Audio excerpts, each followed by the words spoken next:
The last week of the regular season GOAT 44 action is here. Playoff intensity, a lot at stake, especially for these two teams. It's white, it's green, it's win, and you're in. Cade McCrory alongside me, Andrew Keel. A lot to go over, as these next three games all have a different bit of intensity, a different bit of scenarios going on. And it's going to be very interesting to see. Green's going to have substitute goalies in. Ian and Rex Goldberg will be their goaltenders with no Zach Ferris in the lineup. White just making a trade about an hour ago as they traded Shane Kozlina to red for AJ Schaff.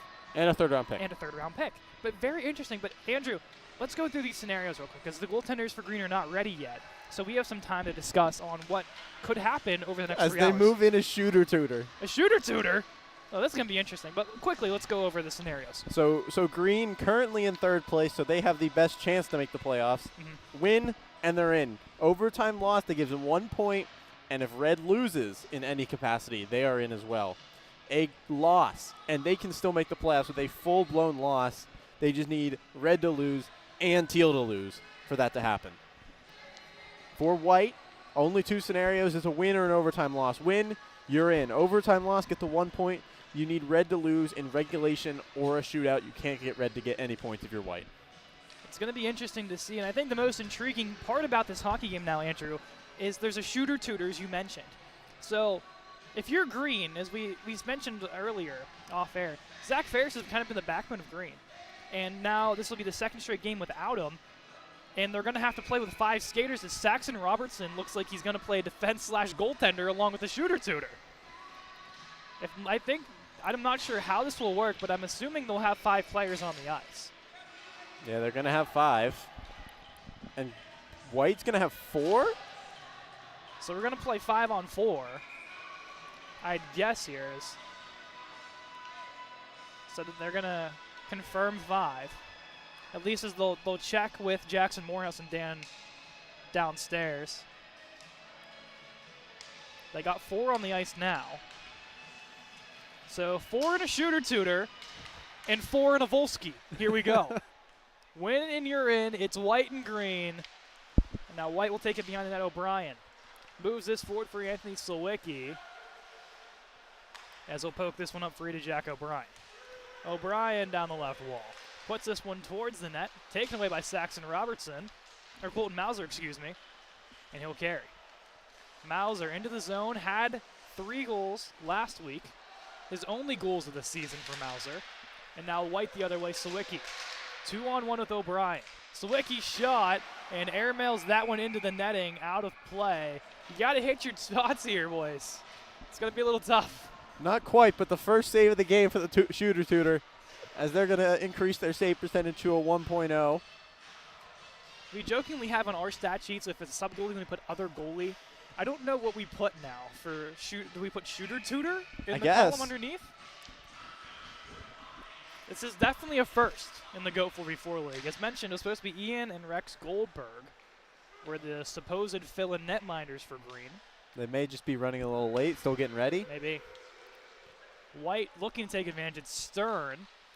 Doesn't know which corner he wants. Takes it into the corner. Mauser will airmail this one to center ice, and he'll bounce his way down. Volsky plays it to avoid the icing. Hertzberg knocks it out of it for Green. And now Stern out wide for Adam Maller. Forward for the captain, Sean O'Donnell. Fires one, goes over the net. Alex Ondos in the corner, battling with Hertzberg. Ondos pushes it back. Quentin Schaefer for Green. And up to Brody Simcoe. Simcoe looking for Schaefer. Knocked away by Ondos. Comes loose. It's Simcoe. Pulls Volsky out of net. Looks to wrap around. Still loose in front. And this one will be kept alive at the blue line by the captain, Colby Saganook. Behind the net, Goldfein. For Schaefer. Across to Simcoe. Looks to swing that one down. Loose in front for Schaefer. Couldn't get there. White attempts to clear. Saganook keeps it alive. Down low for Schaefer. At the blue line, Saganook and O'Donnell battle away. It'll go back to Stern for White. Now up to Ondos. Couldn't corral, now does. Has O'Donnell 2-on-1 with more coming. O'Donnell shot and a save by the shooter-tutor. First official save of the game for the tutor. Coming back, Ribstein. As we'll look to carry up. Gets tripped up a little by the passing Schaefer. And now here comes White. It's Williams. Puts one on. Getting a piece of it was the Tudor. And this will roll to center ice. As we mentioned, A.J. Schaff got traded earlier. He is the player in the mysterious jersey, by the way, wearing number 20. Yes, it's confirmed now from downstairs. Taking a tumble was Green, and trying to get off the ice is Robertson, the Humboldt Bronco. But Schaff, yes, the one in white, wearing 20. Coming in a shot, Volsky with the save, pops free, and Schaff's there to collect it. Schaff pushing it forward for Carter Williams. Puts one over the net. Rebound is loose, and it'll go into the corner. Beck McLean to pick it up. Looking for Mylan Cermak. Shot coming in. Hits off the post. A good attempt for Ribstein, and we still stay 0-0. Pass coming forward for Tommy Whitford. Whitford, with the pressure coming, goes into the corner. Whitford having 2 goals just 2 weeks ago. Back to the point, Cermak. Looking for his Chatham teammate McLean, and Schaff will pick it forward. Schaff with O'Brien. Schaff shot, rings around the wall, and kept alive by Cal Houston. Over to O'Brien, battling in, puts it on net, and getting a piece of it was LeBar and the Tudor. Houston out wide for O'Brien, past his stick. Cermak looks to send Whitford free, knocked away by Cal Houston. Here's Camden Davis. Wanting an offsides call was White, as they will not get one. Here's Houston. Over for Schaff. Up for Maller. White changing behind the play. Green now will do the same. Hertzberg battling away with it. O'Brien takes it into the corner. Behind the net. Ondos off the post. And now here comes Hertzberg. Has Saganook to his left as they come in. Even numbers, both sides. Hertzberg shot. Volsky gets a piece of it. Rings into the netting. Out of play. One thing I had talked about a lot last week in the green versus purple game is Green is very relaxed defensively. They relied on Ferris so much this season, and the past 2 weeks, I mean, especially this week, they can't do that. They cannot rely on their goaltender to save them, although they have done a good job of it so far. A piece of plastic doing wonders as Davis puts us on net from Saginaw. Kick save from Volsky. Shooter Tudor might be the way to go if Green somehow pulls this one out as their goaltender the rest of the way. Shot coming in from Ondos goes high. I think White's just trying to give maybe a little mercy here until someone, scores the right way, I'd say. Not just a cakewalk shot on net. Here's Saginaw with Davis. Saginaw fires one on. Volsky save, rebound. Volsky will cover. Yeah, Green, a lot of offensive pressure that they see. They like to push up a little bit, cheat a little bit up forward. Ferris will normally make the save, and then they can break the other way going on odd man rushes. You can't do that because you're not getting saves on the other end that are, bouncing into the corner. They're just dropping right into the crease. They're not kickback. You can spring free on a breakaway. That's still possible. It's not going to be as effective as Stern looks to take this one in. To the point to Houston.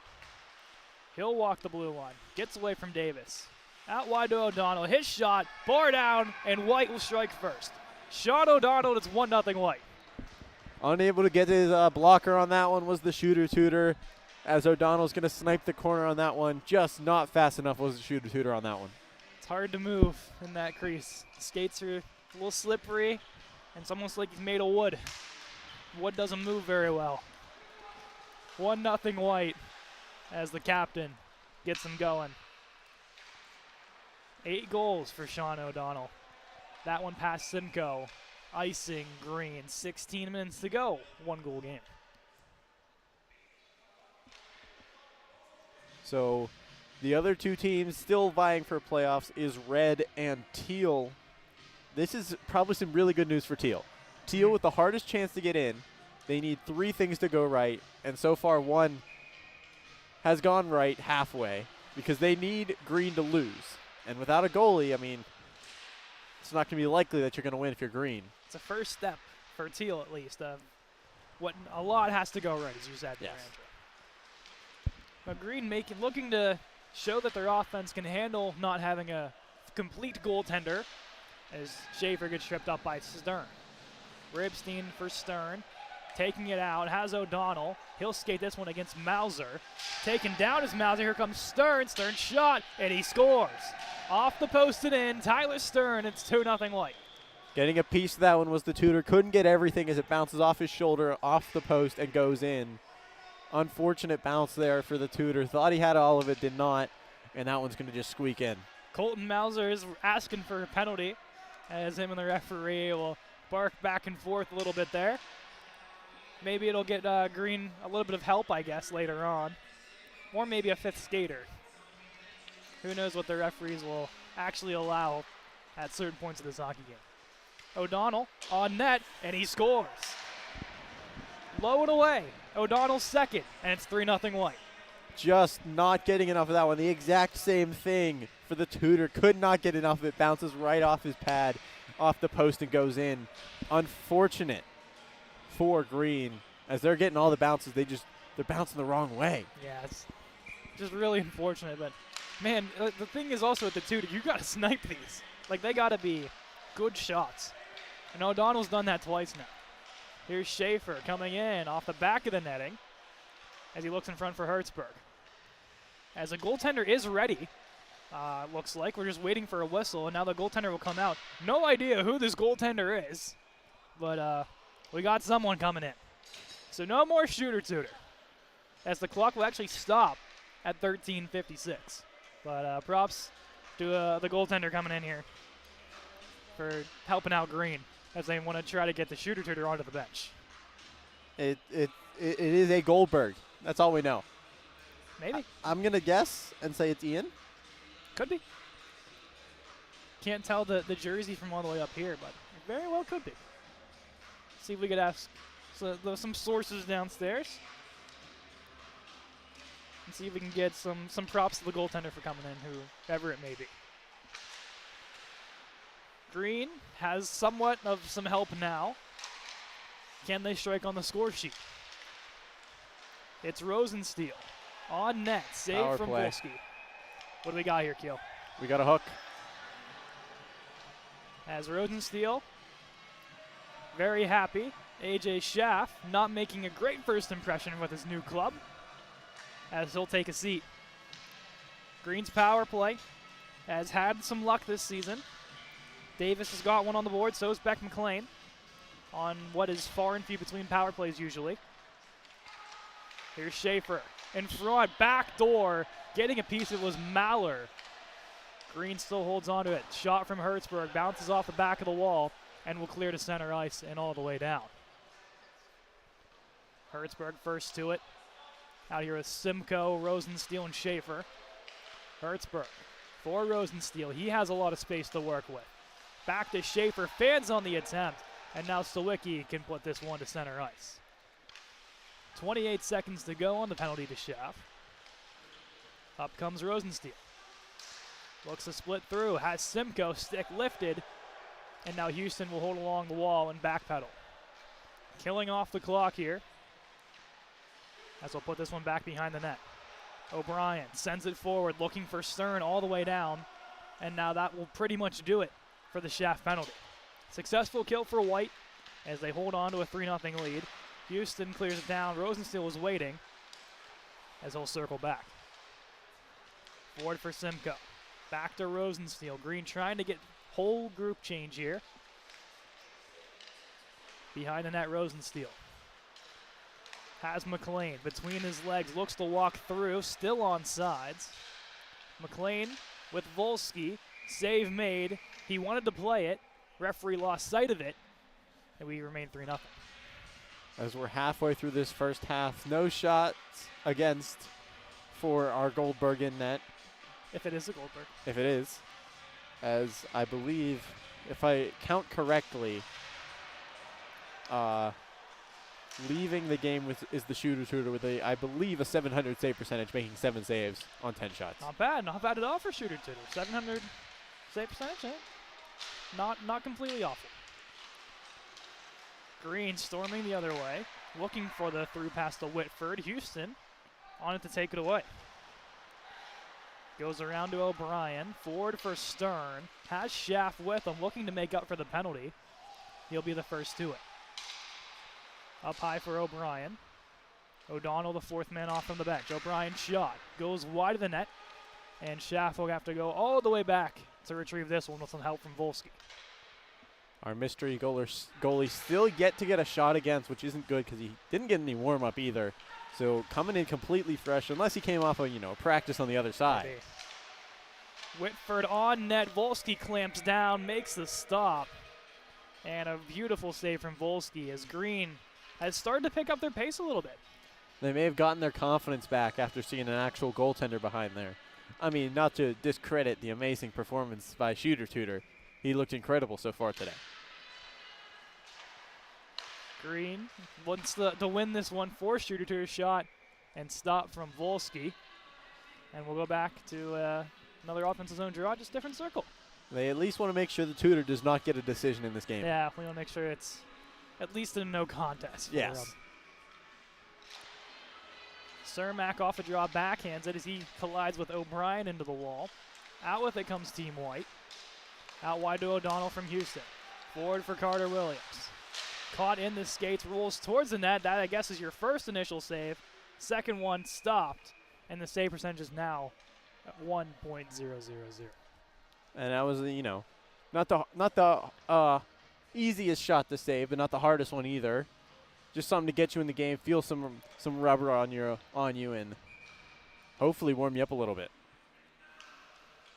I think all goaltenders can agree maybe an easy one just to start is how you want at least no warm-ups to help you out a little. I know, Andrew, you've had that before. No, little warm-up, get dressed, get out there, and try your best at that point. White offsides, called offsides, is just ahead of it. Was O'Brien, as we'll get this one outside here, under 9 to go.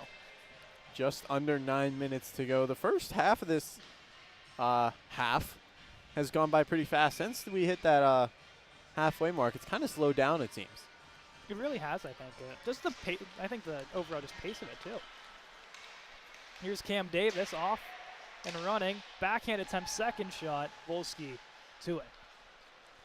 Slowly starting to pick it up now. O'Brien, partial breakaway, coming in shot. Stick save from the Tendy, and it'll stay in play. Mauser for Davis. Second attempt from Mauser gets up to Saganuk. 2-on-1. Saganuk and Whitford. Has the pass to Whitford. Looks to dangle through Whitford. Backhand save from Volsky. Into the corner. Williams battling with Whitford. Pops free in favor of Cal Houston, as we'll take this to center ice. Across to O'Donnell. On net. Rebound is free. Houston couldn't get that to Ribstein. Still has possession as he comes up high with it. Over for O'Donnell. Down low to Ribstein. Across for Williams. Williams couldn't hold on to that one. O'Donnell attempts to play it down. Here comes all four Green players as they storm into the zone. Whitford. Shot. Saved by Volsky. Rebound. Mauser. Volsky gets down to it and will cover up with 7.5 to go. Green picking up the pace a little bit. I feel like this is probably the most tame game we've seen this season, at least, where it's just been not really a lot of high-intensity chances, couple shots here and there, but nothing really, mind-breaking. Especially, as we said prior, or even the puck drop, it's winning in the playoffs for both these teams. Yeah. Do you think it's maybe a little more intensity in the second half? Of course, it's only a 3-goal deficit. It's very easy to come back from, at least in this league. But Volsky's saying otherwise. Davis towards the net. That'll go high and wide. And now Ondos with some speed coming in. Ondos down the left wall. Dangles through. Backhand attempt goes behind the net. Up high for Stern. He has one. Across, wide open net. Mallard, and what a save. Coming across and getting a piece of it. Now Mallard. Down low to Ondos. Towards the net. Open chance for Sawicki. Schaefer getting a piece of it. Sawicki battling with Hertzberg. He looks to roll up high with it. Gets pushed out, and the puck will roll all the way back into Team White's zone. Mallard for Sawicki. Rolls behind the net. Off the wall for Mallard as he comes in. Mallard Looking in front, Hertzberg breaks up the pass. And now here comes Quentin Schaefer, a 2-on-1. Schaefer's shot, Volsky glove stop as he'll hold on to it. Just under 6 to go. Our mystery goalie seems to be warmed up. Yeah, that was pretty quick, huh? Yeah. I mean, if he truly is coming in completely cold and makes that save as your second save of the game, that's incredible. So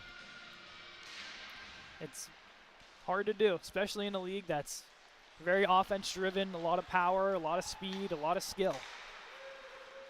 Here's Stern. Going across, broken up by Schaefer. I gotta say, Green's defense has helped out a lot as well. Maller behind an O'Brien as those two play catch. He'll look up high to Schaff, fakes it. Maller spinning away. Has O'Brien. Fans on the shot attempt. Will rebound to himself. Over to Schaff. Down the right side shot. Rebound loose. He'll pop free to Maller. Down low to Schaff. As those two will switch spaces. Tried to go through the pass. Hertzberg takes it away. Springs Cam Davis free. Just a little ahead of him. Now he'll catch up. Looks for Simcoe. Loose in front. Simcoe over for Hertzberg. Rebound is there. Simcoe puts it home, and it's 3-1. there goes probably, if I had to guess, the longest shutout streak in GOAT League. One of them. I think the other one belongs to the original Green goaltender, Zach Ferris. Yeah. But managed to make it almost 20 minutes without giving up a goal, did Volsky. Ends up letting that one in after multiple rebounds, did everything he could. Simcoe again, backhand, goes behind the net. Rebound is there, poking at it. McLean in there as well, and White will get out of there. Keeping it alive is Rosensteel. Rosensteel on net. Glove save, Volsky rolls into the corner. Houston backpedaling all the way back to AJ Schaff as Green, seeming like they just flipped the switch. They're all systems go now. Here's Houston, 2-on-1 with O'Donnell. Looks to go to him just ahead of it.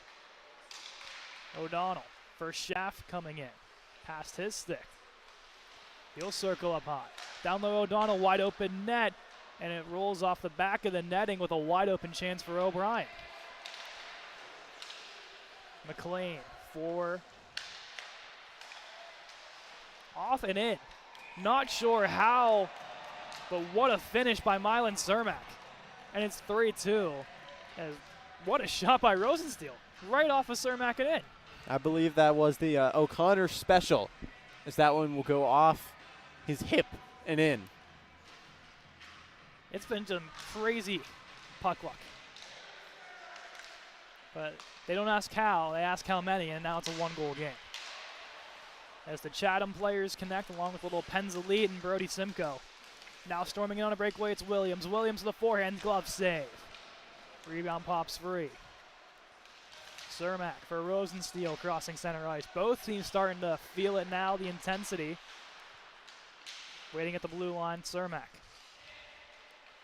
Looking back for Simcoe. Couldn't get there. Intercepts pass by O'Brien as he'll storm in. Off to O'Donnell. Down to the corner, O'Brien will collect it. For Cal Houston waiting at the blue line. He'll step away. On his backhand. Looks to turn up high with it, with pressure coming.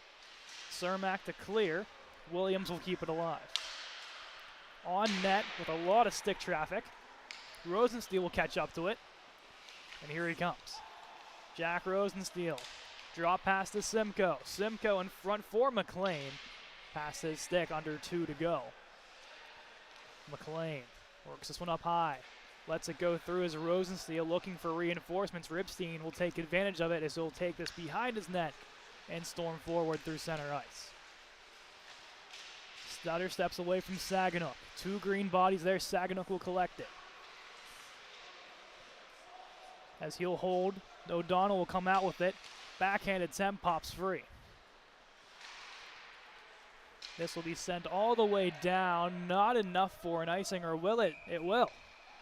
Looked like Sawicki gave up on it. Referee will give him the benefit of the doubt as we get under a minute and a half to go. As we have a minute and 20 seconds, our clock a little bit ahead. Yes, just because of the goaltender switch. Yeah. But we got to say the sub goalie has really put the work in so far here. As we'll try to catch up here, we'll stop it for a moment. as Mauser in the draw here against Sawicki. Sawicki will into the wall. Mauser to poke it free to Saganuk. That goes past the blue line as Ripstein, feeling the pressure, has to backpedal. Has some speed to his game's number 10 in white. Takes us into the zone. Chipsing around Saxon Robertson. And now Saganuk looks at clear. Referee blocks it. And now a chance for Ondos. Pad stop. Now the other way. Here comes Green. Whitford. Across. Robertson looks to split Volsky and denied. Whitford behind the net. In front for Robertson. Loose puck goes to Saganuk in the corner. 20 seconds to go. To the point to Whitford. Crossing down low to Mauser. Behind the net, Saganuk. Saganuk circling. 10 seconds left in the first half. Fans on the attempt. Walks the blue line, still keeping it in. Saganuk with 5 seconds. Puts it on net. Volsky will stop it. And at the end of our first half, 3-2 White as they come up with 3 goals against the Shooter Tutor. The new sub goalie has done its work, and Green has at least put this down to a 3-2 contest. As we'll step aside momentarily, the second half of White and Green just after this.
We got an injury report?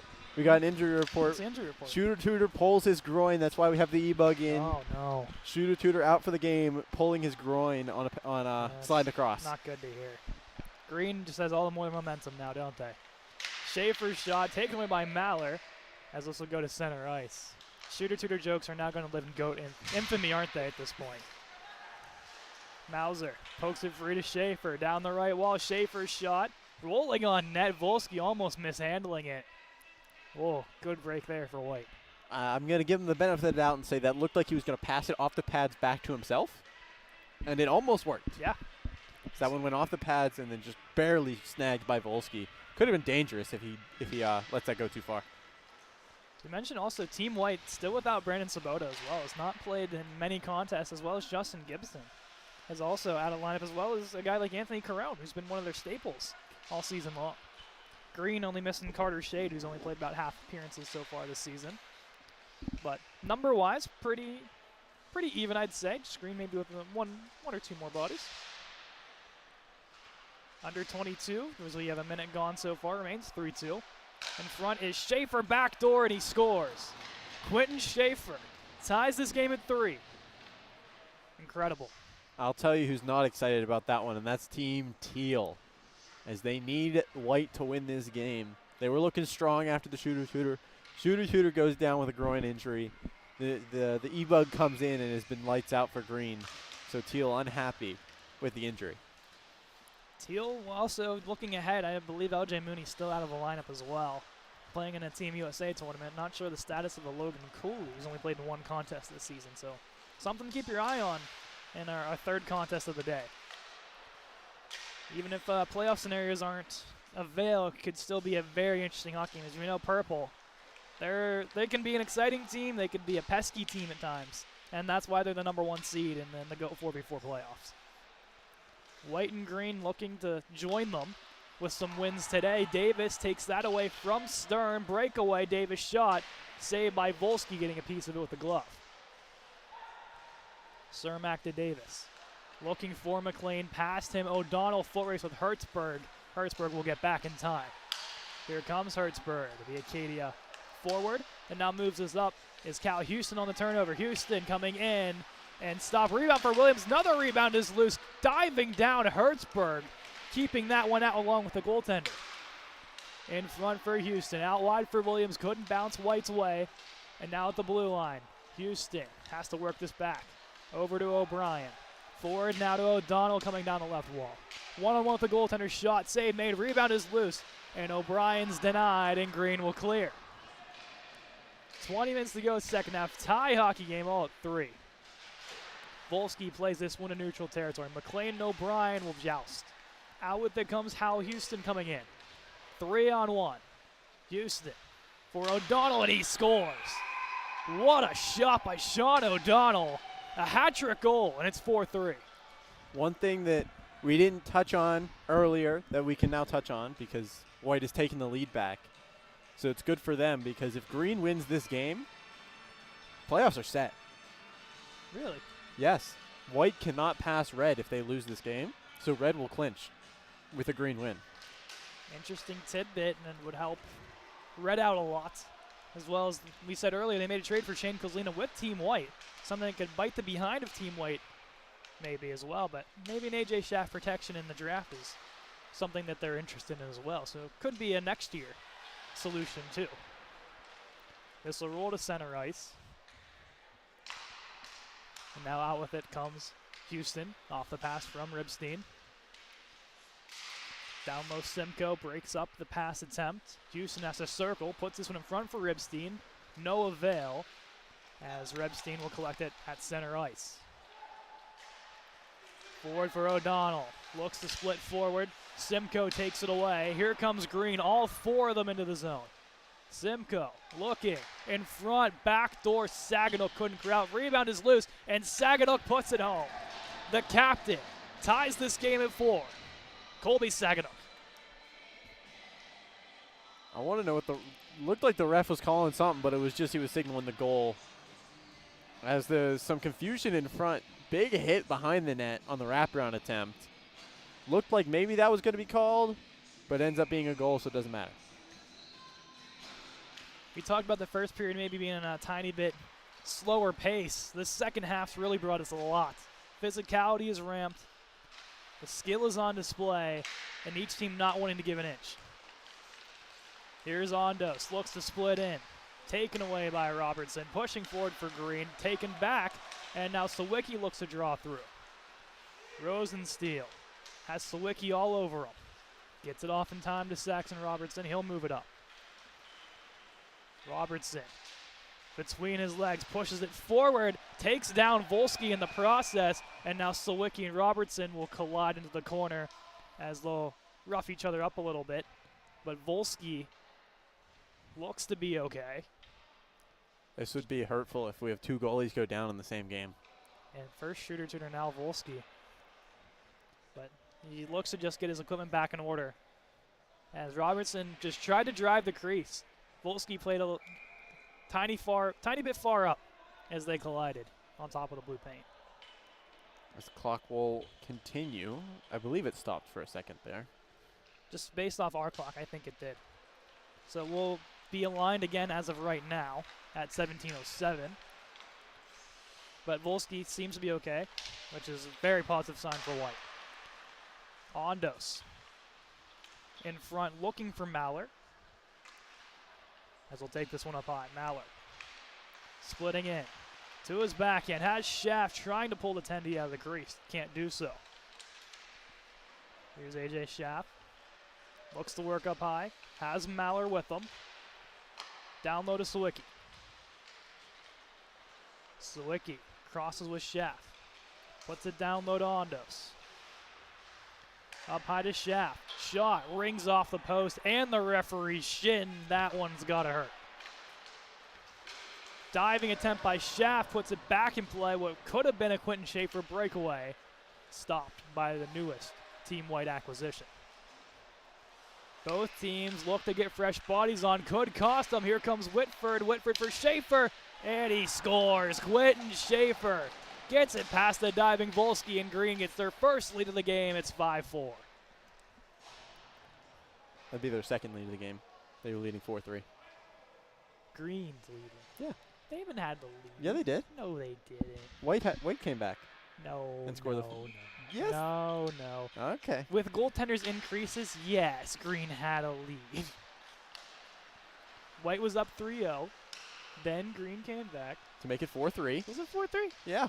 Then it was 4-4? I believe so. No, I thought White took the lead. Well, it doesn't matter I don't anymore. know. I'm all confused now. I don't know who's right on this. My brain's hurting already here, Keel. There's a lot of numbers floating in my head between just winning scenarios and goals and whatnot. Trying to figure out goaltenders' names still. Here's Schaff looking in front for Williams, taken away by Davis. And now Stern at the blue line. Gets pushed all the way back. Now here comes Davis, has Hertzberg with them. 2-on-1, looking for Hertzberg. Stopped by Volsky. Gil, we have I hate to admit when I'm wrong, so I'm just not going to say anything. It's okay. It was it's Green's first lead of the game. Unless we're talking about goals with the goaltender in net, in that case they are up 5-1. Which is a huge lead. Yeah, it's a huge lead, but that's not what's on the scoreboard, is it? Also, you're disrespecting Shooter Tutor. He's currently in the medical room being evaluated. Hope he's okay. Davis for McLean off the side of the net. 14:20 to go. 5-4 Green, winning in for both clubs. Here comes Houston. Works against McLean. He'll pull back. Down low Williams. Looking across for O'Brien. Couldn't pull it. McLean the other way. Has Hertzberg. McLean shot. Rolls off of Volsky loose in front. Davis shot. Rolls behind the net. Hertzberg with speed pushing in front. Gets it to the corner to Cermak. Blocked away. And now White with 2-on-1. Williams puts it wide. Now the other way, Hertzberg. 1-on-1 against O'Donnell. O'Donnell gets a stick and breaks it up loose in front. And couldn't pull the trigger. It was McLean behind the net. White sends it the distance. Maller for Ribstein. Ribstein looking. Save made. Ribstein off to Maller. Tries to go behind the net. Right there is Rosensteel to break it up. And now Green can push it to center ice. But White actually will keep it alive. Rosensteel stepping away from one. Couldn't hold on to it. Now will regain it. 13:05 in the final frame. Saganuk off the wall has Simcoe cheating ahead. Shakes the hit. Still holding on to it. Puts it on net. Rebound is there between the legs. Still loose. And getting a piece of it was Volsky to push that one out of play. Volsky's looked strong this game. Unfortunate that he's on the losing end right now. Just can't do anything against Tudor and E-Bug. Should call him Scott Foster right now. I think E-Bug right now is just David Scott. Ayers. It could be David Ayers. Many great E-Bugs in the history of hockey. And then once we find out the name of this goaltender, their name is going to be included. And we'll have to put a rafter up, jersey number retirement, whole ceremony during the championship game. I think this is exactly what we need to do. Green still holding on to that 1-goal lead, though. After being down 3-0, battling all the way back. Stop from Volsky. And White will clear it forward. O'Donnell has 3 of the 4 Team White goals. Draw past to Ribstein. Down low O'Donnell. Simcoe breaks it up. Green with a 3-on-1 with Ribstein now getting back to make it 3-on-2. Simcoe for Rosensteel off the post. Behind that Simcoe to Rosensteel sends it off the wall and Green has to go all the way back to retrieve. Here's Whitford. Can't dance around O'Donnell. Pushes it off to Rosensteel as he'll walk across center. Into the zone, Rosensteel. Shot stop from Volsky. And he'll play it. Wanted to cover, had the chance to play it, he does. And now a 2-on-1. O'Donnell and Schaff. O'Donnell shot, save made. Loose in front to Ondos, over to Sawicki. Stop made, rebound, and off the green player and in. Alex Ondos ties this game at 5. Mauser could not cover the crease enough. Had most of it covered, goes off him, and just barely came across the line, it looked like. Got to give Mauser a ton of credit. He wanted to play goalie at first when this puck dropped with the 5 skaters. They said no. At least he got his 1 save on the day. But the second one, unfortunately, doesn't go in, so a 500 save percentage for Colton Mauser at this point. That's the 4th best on Green's team, behind Shooter, Tudor, E-Bug, and Zach Ferris. Oh, and Jack Rosensteel has 100. No, Jack Rosensteel has a perfect save percentage too. Yep. That's one of the most clips on our YouTube for some reason. I don't know why, but it's a great save though. Ondos drop pass, Schaff, save made. Out of the net comes the E-Bug, and he'll stop it. And now we'll get the whistle. Exactly 10 minutes left on the game clock. As we see some players for the game next in about 40-ish minutes? No, 30-ish minutes. 30 minutes-ish. Yeah, somewhere around there. As we know who both teams who are not in currently are rooting for right now. As Teal is rooting for white, and red is going to be rooting for green. Red and black the next game. Black clinching a playoff spot with 3 straight wins the last 3 weeks. Up high for Schaff on this attempt. Has Anthony Sawicki. Schaefer coming in, gets a piece of it at first. Now Green in front of their net. Mauser gets tripped up, and Sawicki will take a seat. As Green's power play will get their 2nd attempt of the game. As Sawicki for a trip. Interesting tidbit about Black making the playoffs. If these 2 teams were not playing each other this week, Black would not be clinched. Interesting. The only reason that Black cannot clinch is because Green and White cannot both pass them in points. It's an interesting tidbit as Black started 0-2. And then, of course, 3 games in a row. A lot of heroics. Tyler Love had a goal with about 10 seconds on the clock. Morehouse a no-T winner. So a lot of heroics from Black to get him to this point.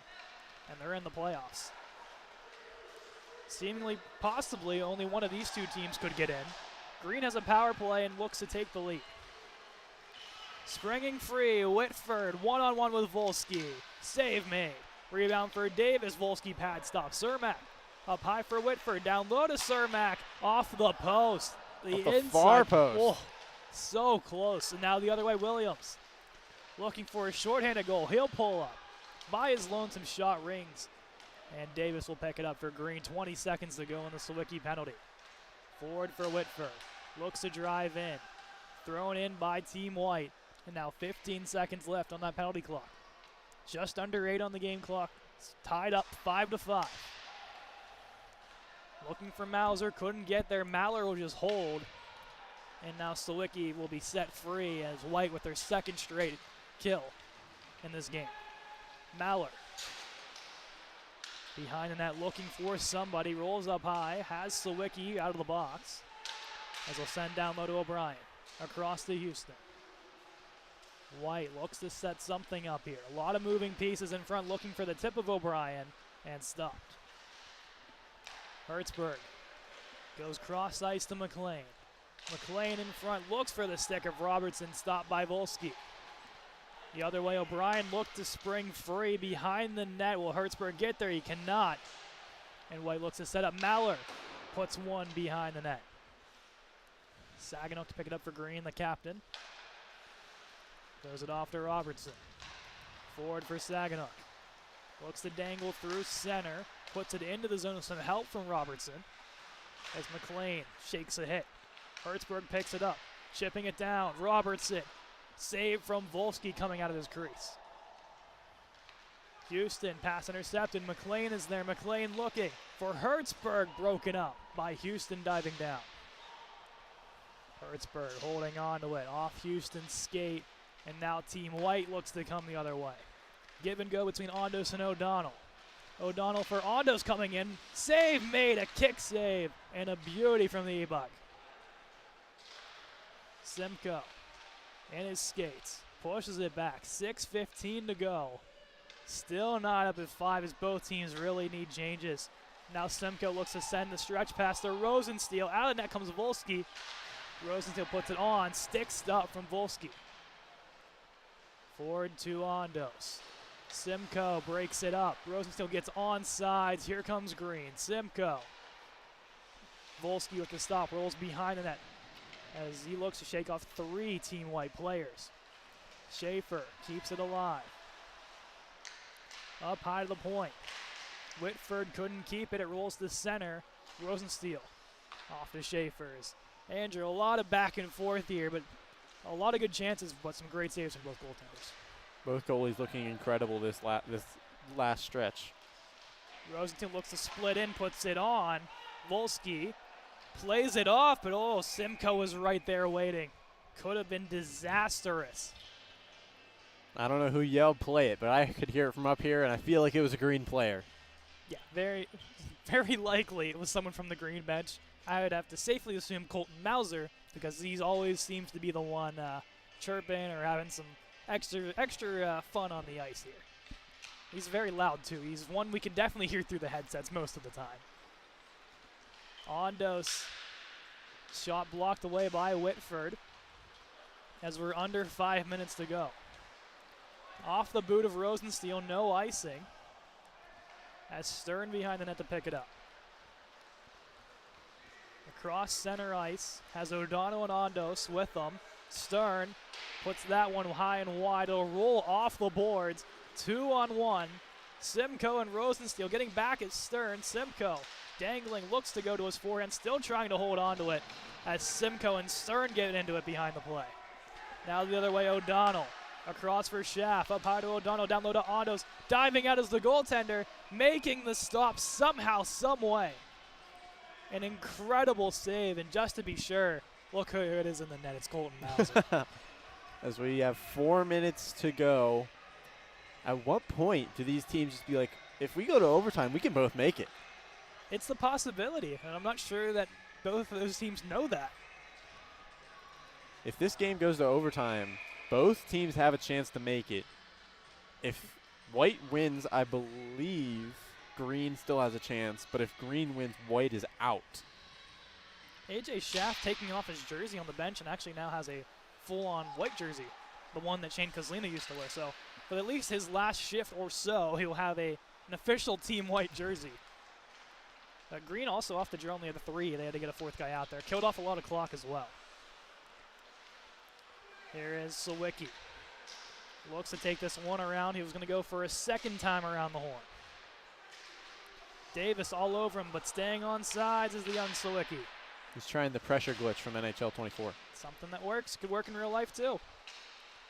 Eventually goes to Green's way, looking to send Davis free. Davis, one-on-one with Volsky, and he scores! Camden Davis with under 3 to go gives Green the lead at 6-5. Taking the lead for Team Green. Team Teal unhappy with that one. Team Red is happy as we have a game with just 3 to go. White got to put the pressure on. Everyone's talking to on the bench. Does Team White. We're all good to go. Just under 3 on the game clock. It's 6-5 Green. Hertzberg striving in. Full burners going for number 2 in Green. Has Davis up high.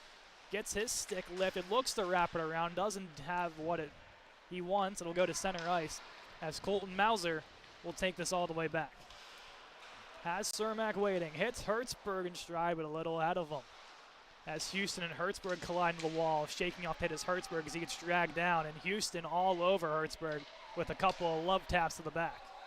Mauser can't enter. Eventually he'll just chip that one in as Volsky will hold it off for Houston. Managed to kill almost a full minute of zone time. Did Green without White even touching the puck. They enter with 2 minutes on the clock. Volsky to the bench. Up high to Ripstein. Shot loose in front. Mauser getting down. Will chip it forward, but it'll be ahead of Cermak, and Stern will get there first for Team White. Dropping it off to Ripstein. Green with Cermak, Davis, Hertzberg, and Mauser out. Ondos, Maller, Stern, Ripstein, and Houston for Team White. Here comes Houston. On net, save made and covered up with Houston driving in. 1:35 to go. Wonder timeout call here soon? I think they got one more in them. Sean O'Donnell not on the ice. The captain having 3 of the 5 goals for Team White. As Stern against Saganuk on the draw. Winning it back to the point to Houston. Down low to Ripstein. As he'll settle it. Has Houston out wide. He'll slowly work his way in. Down low to Ondos. In front for Stern as he's table-topped with Mauser down and stopped with 1:19 to go. O'Donnell will now step onto the ice, maybe. That, or he wants to get the referee's attention for a timeout. But O'Donnell, yeah, he'll step on now. And off will come Rips, or I believe, so, well, there's 6 guys out here, so who's coming off here?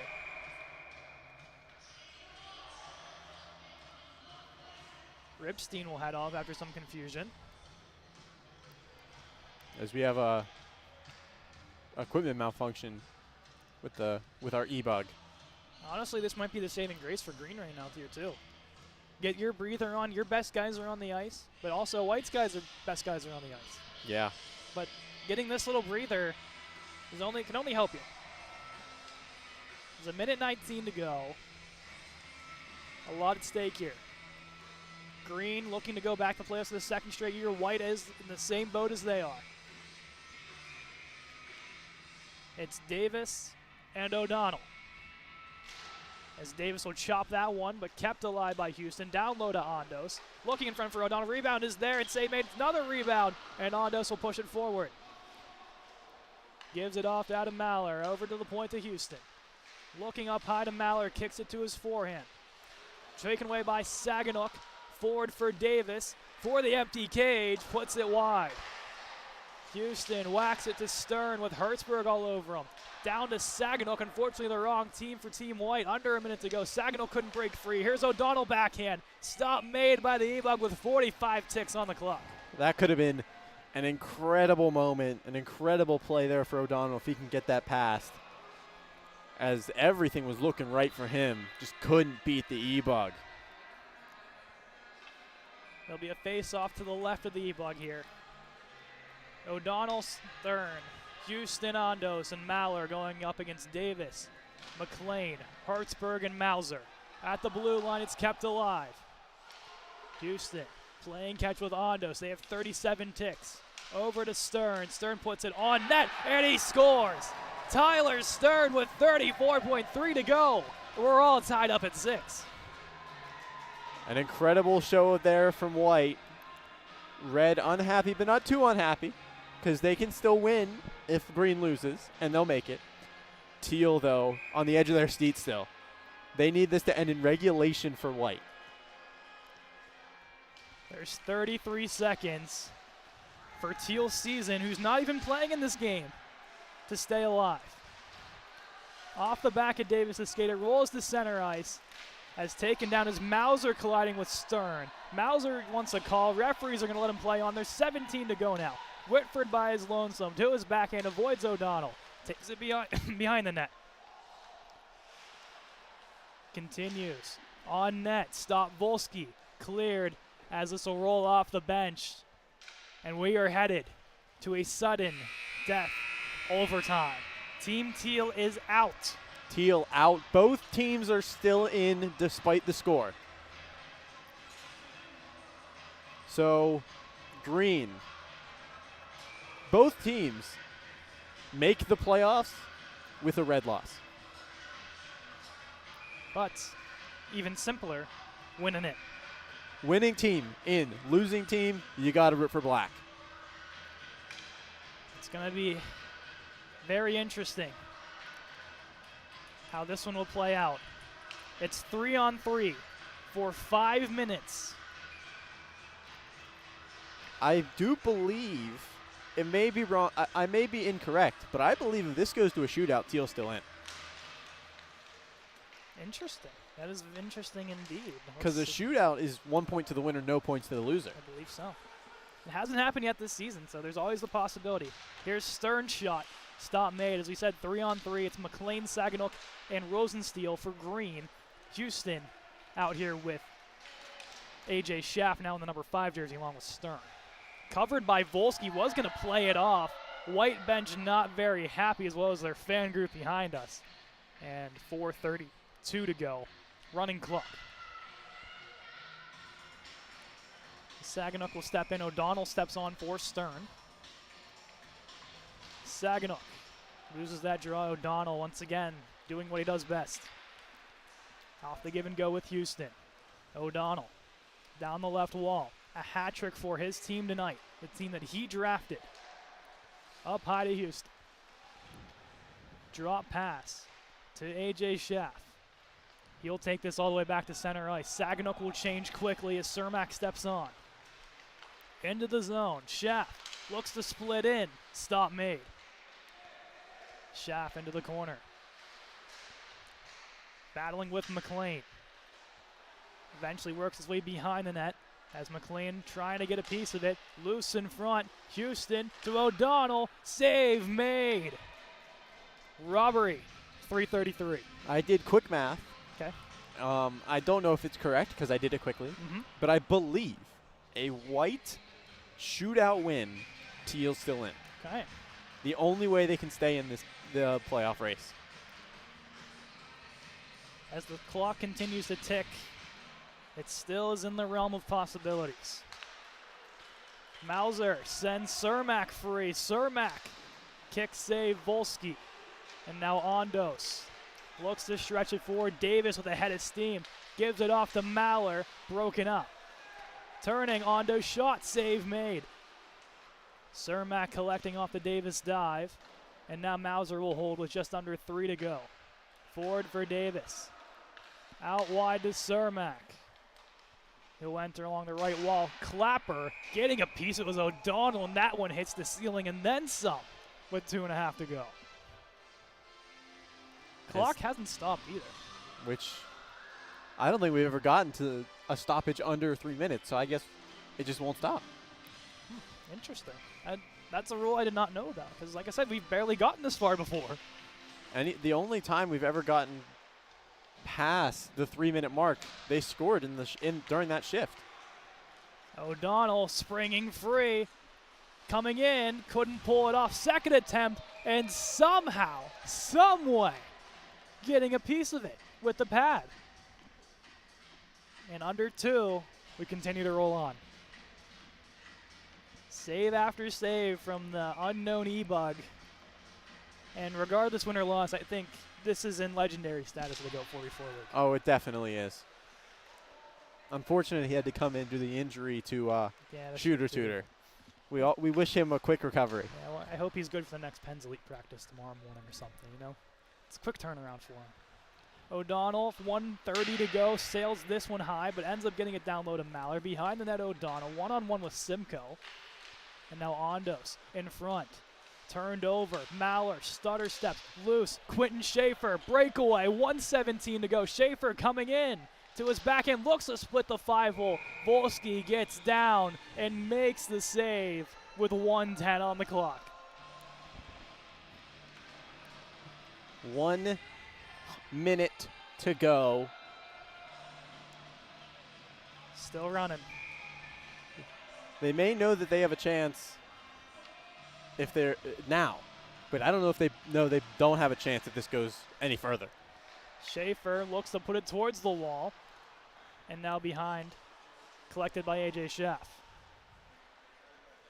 Drop pass with Houston. Out here with Stern, Schaefer, Robertson, Simcoe for Green. Behind the net, Houston with 30 seconds to go. Pulls away. Up high for Stern. Stern into the corner after the Simcoe block. Rolls behind the net, looking in front. Kicked in front one more time. Schaff couldn't pull it. 13 seconds. Schaff across. Houston, save. Rebound is there. Rolls behind the net. Robertson trying to battle as both him and Houston go down as the net comes off as those two continue to battle. Clock hits all zeros, and Robertson and Houston still going at it, and Stern now coming in as well as Schaff, and in there is a couple other Green players including Simcoe. But insanity on the back of the net there, as doing everything he could to keep this a scoreless game was Colton Mauser and Saxon Robinson. As we have a shootout, Teal still alive. We jumped the gun a little bit. Yes. We said they're done. They're not done. They need White to win this one in the shootout, and Teal will stay alive, I believe. I'm saying this, but it could be wrong. Yeah. I think there's an uncertainty point here. Yeah. I didn't think we'd get to a shootout. But E-Bug will be to our left, Volsky to our right, both with phenomenal performances today. Team Black and Team Red aren't even dressed. They're out here just watching in street clothes at this point. I think Lewandowski to our right's the only one ready to go. Everyone else just in half equipment watching. Even though their game starts in, what, 5 minutes? Yeah, of course, ice cut, of course. Yeah. We're going to be a little delayed, but White, I believe, will get to shoot first. With them. I know the quote-unquote home team will get the choice. Yes. And they will choose to go first if they are the home team. So it'll be A.J. Schaff, wearing his new number, just traded to Team White this morning. He'll come down, work his way through the slot to his forehand, and save made from Mr. E-Bug. It'll be Brody Simcoe for Green. 1 goal tonight. And so we'll go against Volsky. Simcoe strives, and he'll go down the right side. Works his way in. Fires one, and it rolls in off of Volsky and into the net. Brody Simcoe, and it's 1-0 in the shootout for Green. Next up, it'll be Cal Houston. Looking for revenge after the final 10 seconds with his battle with Robertson. The right-handed defenseman out of Maryland in the NAHL. He's going to come down the left wall slowly on his forehand. Trying to shake free, and the E-Bug with the glove to stop him. Colby Saganuk, the captain. To send his team to the playoffs. Will the captain do his team right? The recent commit to St. Francis Xavier in Canada. Former Erie Otter and Sioux City Musketeer. Here he is, Saganuk. Goes off the bar and in! Colby Saganuk wins it for Green in a shootout. And they're headed back to the Cranberry Cup playoffs. And we did not jump the gun. Teal officially eliminated. I believe Red is in. Not sure entirely. That's math we're going to have to do off air. And We obviously me and you are going to be back for the second game between Red and Black. But Green, no matter what, they're in. And Colby Saganuk is to thank in that one. Colby Saganuk sending his team to the Cranberry Cup playoffs with the 7-6 shootout win. An incredible game down to the wire, and the captain getting it done. An insane finish, but Green secures their spot. White, I believe, has to wait and see. Maybe not. We'll have a confirmed answer in about 10 minutes' time here. But Team Black and Team Red with a possible playoff scenario at stake coming up next. But what a remarkable finish in the final Week 6 regular season game between Team Green and Team White. Green takes it by a final score of 7-6 in the shootout. We'll be right back with Team Black and Team Red.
Welcome back for game number 2 of the night as we head for the first meaningless game, quote unquote.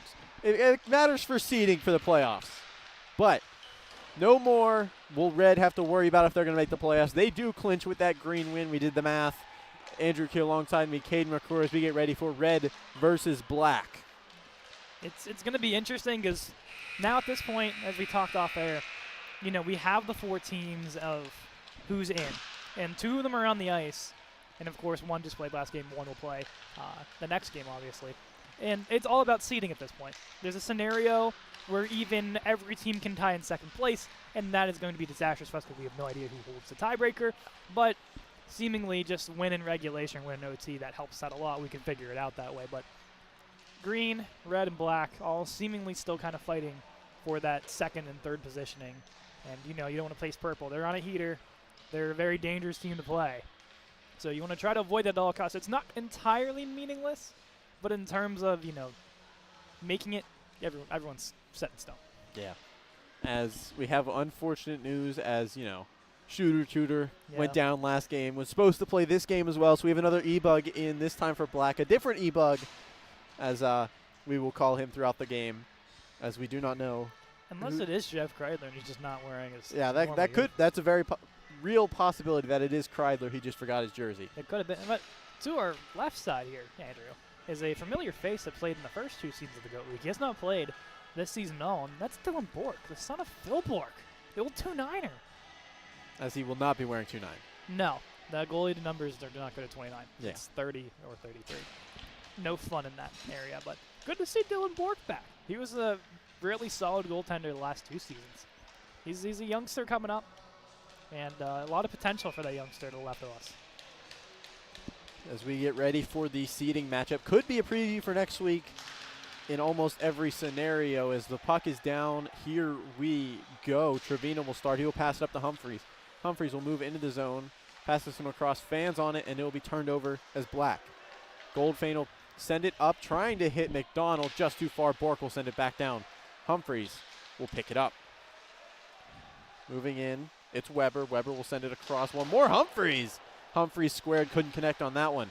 Trevino picks it up. Tries to send it in front, blocked in front by Cole Antonio. Behind the net, it's Weber.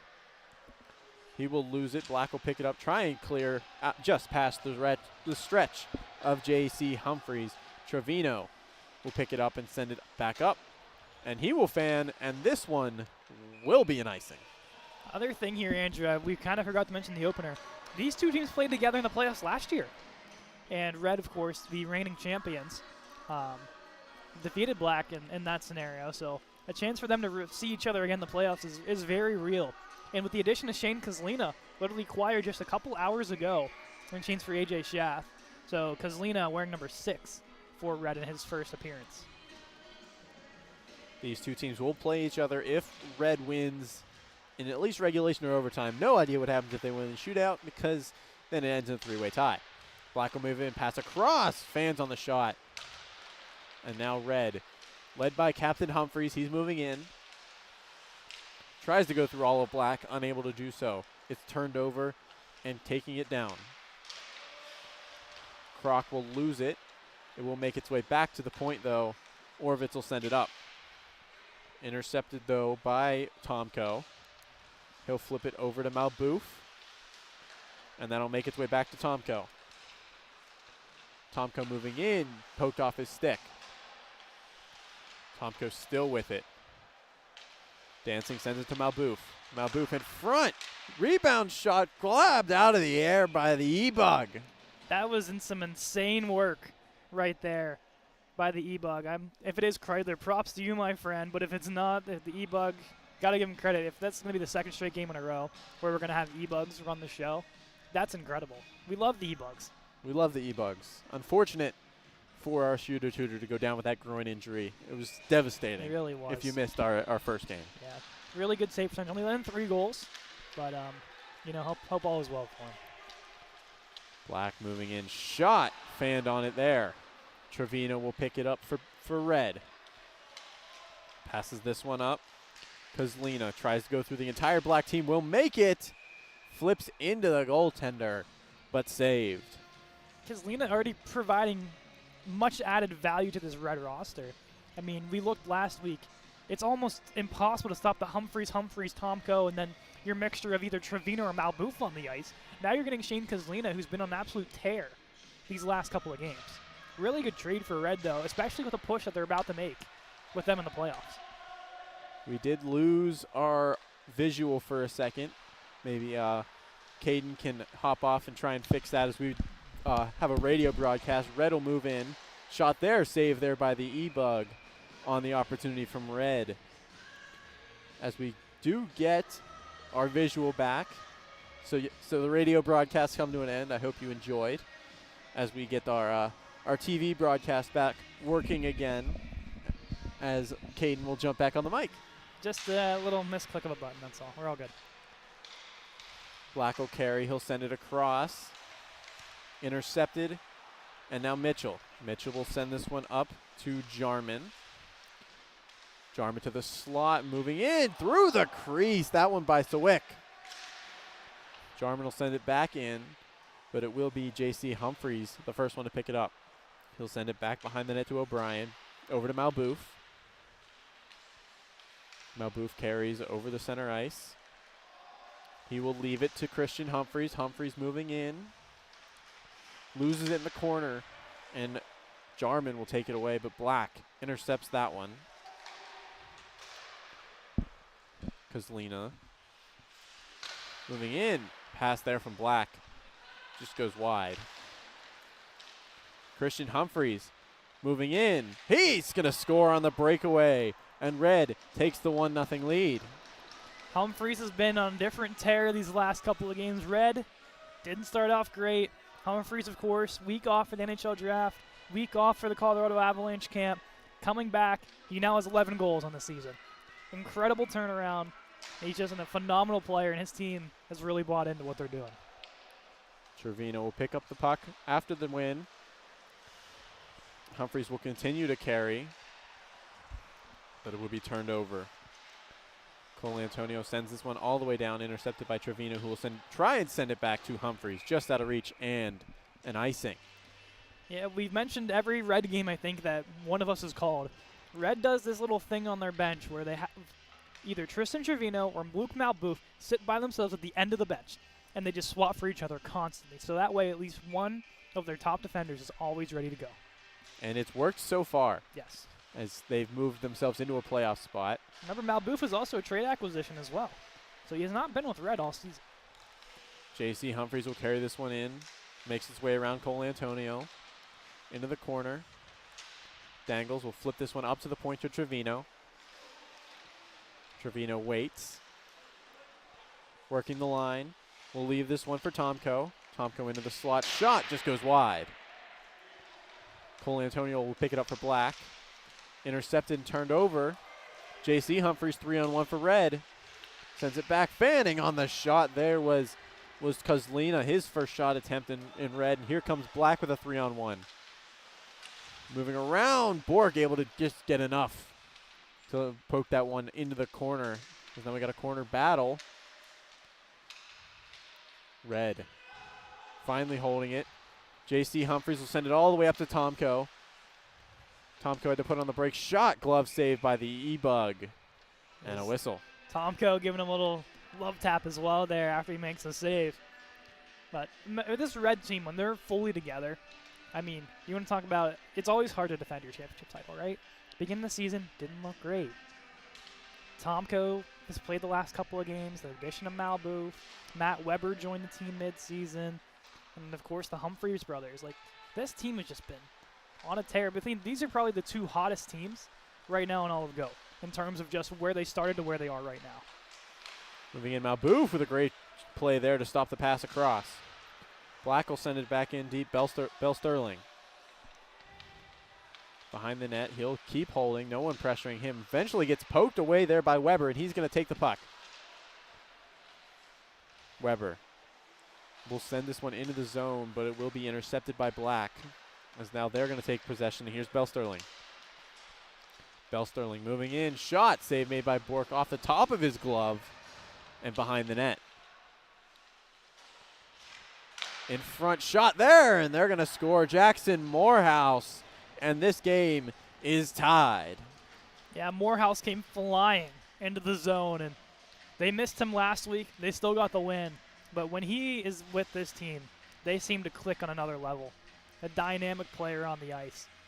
And Black is a team where they've had a lot of depth scoring as happened. Sawicki, Bell Sterling, Lewandowski have all had great games, and they connect here for a goal to tie this at 1. Christian Humphreys will pick it up behind his own net. He's got wheels. He's going to start moving into the offensive zone. Leaves it back for JC. JC Humphreys tries to make that pass in front to Weber. Just out of reach, and here comes Jackson Morehouse. Morehouse settles the puck down, gets it poked away, though, by Trevino. There's that defensive prowess, and up to Christian Humphreys now. Who's going to wait, send this one all the way across to Weber. Weber waits, leaves it for JC, over to Christian. Christian's shot, great blocker save there. Black will poke this one away, but Weber picks it back up in the offensive zone, tries to send it down for JC, just out of reach. And then bouncing between the ref's skates there, as that's unfortunate. The refs took an absolute beating last game with shots ringing off their shins and whatnot, so I think they're going to try to stay away from the puck as much as possible today. Mitchell will move in on Trevino. Sends it in front, tried to hit Lewandowski, just out of reach. And now, 2-on-1 for Red. It's Tomko. Try and sends it across, blocked there, though, by Jarman. Jarman will move this up to Sawick. He's in, pass across, can't make it all the way there. Tomko with the interception. Tomko all the way across. Norkovic in one more time, and that one's going to go in. That's going to be Shane Kozlina, his first as a Red, and it's 2-1. Trade already paying dividends. Shane Kozlina, right spot, right time. And a good feed there as Red regains the lead. I have a feeling he's going to be a sneaky good player on this roster. Keep him along with Ian Norkovic. Chemistry could be brewing there. That one's going to be poked directly into the netting. Saving that one was Malbouf before a break for Red. Yeah, I don't want to see the puck go out. Keep this clock moving, keep the pucks in play. We don't want to run out of pucks. we ran out of goalies last game. We don't need to run out of pucks now. As Tomko tried a little sneak play there. Did not pan out as Black will hold the puck. Cole Antonio. He's got Kozlina on him. No one can get the puck. Finally, Red will take advantage, but turned over. Tomko will poke that away from Jarman. He holds now. Shot from the point, saved there, and covered by the E-Bug. Yeah, Tomko, good shot. Had some space to work with and takes advantage of it. Tries to make the E-Bug move. I mean, he has 12 goals this season. He's very good at what he does with his open shots. Also, they're keeping him with his own line, and now Christian and JC will stay together. Red's going to rotate 2 really solid lines here. Christian between his own legs will keep it. Showing off the hands. Shot there, just goes wide, looking for the tip of JC. Back to Trevino. Trevino's shot, that one goes wide. Cole Antonio will pick it up for Black. He will poke this one off the boards, but too far. Trevino will pick it up in his own zone. Trevino carries. Still holding. Leaves this one for Christian Humphreys. He will lose it, though, with the line. Goldfein tries to send it across. Christian Humphreys stands up his man. Cole Antonio looked like he was going to run him over. With the Avalanche, you like what you see there. A little physicality on number 12 in her head. Trevino sends this over to JC Humphreys. He'll send it up to Christian. Humphreys squared. Still with the possession, sends this one down to O'Brien. He'll wrap this one around, send it to the point just too late as Malbouf unable to get in the zone. Have to touch up. Humphreys will now move in. He'll send it across, shot there! And they're going to score Will O'Brien. And it's 3-1 Red. Another trade acquisition, making Black pay. Coming from Red to Black. To make it a little salt in the wound right there, if you will. But good shot from O'Brien. That's 6 on the year for him. The freshman of GOAT, I should say, even though he's like a junior in actual school. But a solid goal there for Red. 2-goal lead with about 10.5 to go. Black now with almost an entirely new unit. Here's comes Bell Sterling. And he's going to drop this one all the way back. Tyler Love will hold. He'll wrap around. Sends it in front. No one there. And it looked like no one knew where that was. Hickson went the wrong way. Black now holding. Hickson will pick this one up. Still looking for his first goal of the season. As here's Red. Or Black, my mistake. Sends this one across. Bell Sterling has 2 red on him, and he will lose it, but pushes it far enough away so that Love can pick it up. It'll make its way back to Bell Sterling. Back to Love. Love one more time across. Too high from the shot. And now Red. It's Tomko.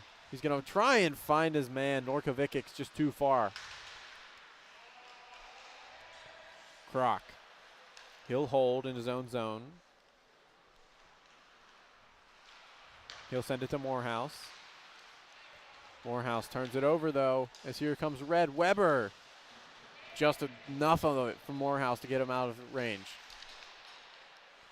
Weber.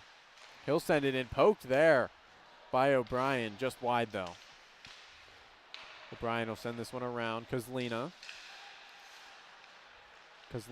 leaves it for Humphreys. Humphreys shot blocked there by Lewandowski. Lewandowski will hold. Pressured by Humphreys. He'll send it up, poked away by O'Brien, and Trevino will get there first thanks to the tip. Yeah, it's been a lot of back and forth, some good play from both offensive units here. Here's Black with a chance. Great defensive play there by O'Brien coming back. Kozlina. A lot of action along there. Trevino with the pass interception. Could have been a dangerous chance for Morehouse. Here comes Humphreys, though. He'll hop a stick, leave it for Trevino. O'Brien off the skate, and Lewandowski will pick that one. Here comes Morehouse. He's with Sawick. Morehouse in, loses it there to O'Brien, but will find it back. Gets taken down, tripping on the way. O'Brien to the box. Power play Black. Good job from Morehouse. Feel the pressure. Let him take it down. Get the power play. Has a look to get going. Sawicki has one on the power play already. That's the only goal Black has in terms of power plays. Down by 2. Feel like it's a really good time to strike here. And Sawicki is out there, along with Goldfein. Looks like John McDonald and Christian Colantonio will be the unit.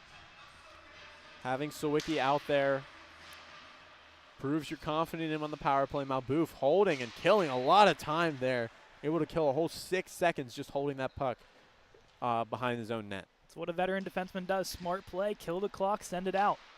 McDonald will send this one up to Goldfein, who will leave this one for Colantonio. Colantonio moving in. He'll get pressured by 2. Both will leave him alone now, as this will go back to the point to Sawicki. Sawicki dangles around, leaves it, and it will be picked up before leaving the zone. McDonald to Goldfein. Goldfein holding. Shot there goes wide. Colantonio with it now. He'll drop it to Sawicki. Poked off the stick, but right to the stick of McDonald. His shot goes wide. No shots on the power play for Black. Sawicki around, poked away by Malbouf. Great stick there. McDonald will hold. He's going to try and send it across to Colantonio. Won't make it to his stick, but he will kick it down to Goldfein. Goldfein back behind to Sawicki. Sawicki tries to send it across right to the stick of Norkovicic, though. As Black will turn this one back over. Sawicki has Jarman. He'll go there. Shot. Blocker save there by Bork. Here's Red now. O'Brien will send this one across to Norkovicic. He has to turn and send it back because he was going for a change. Malbouf will hold.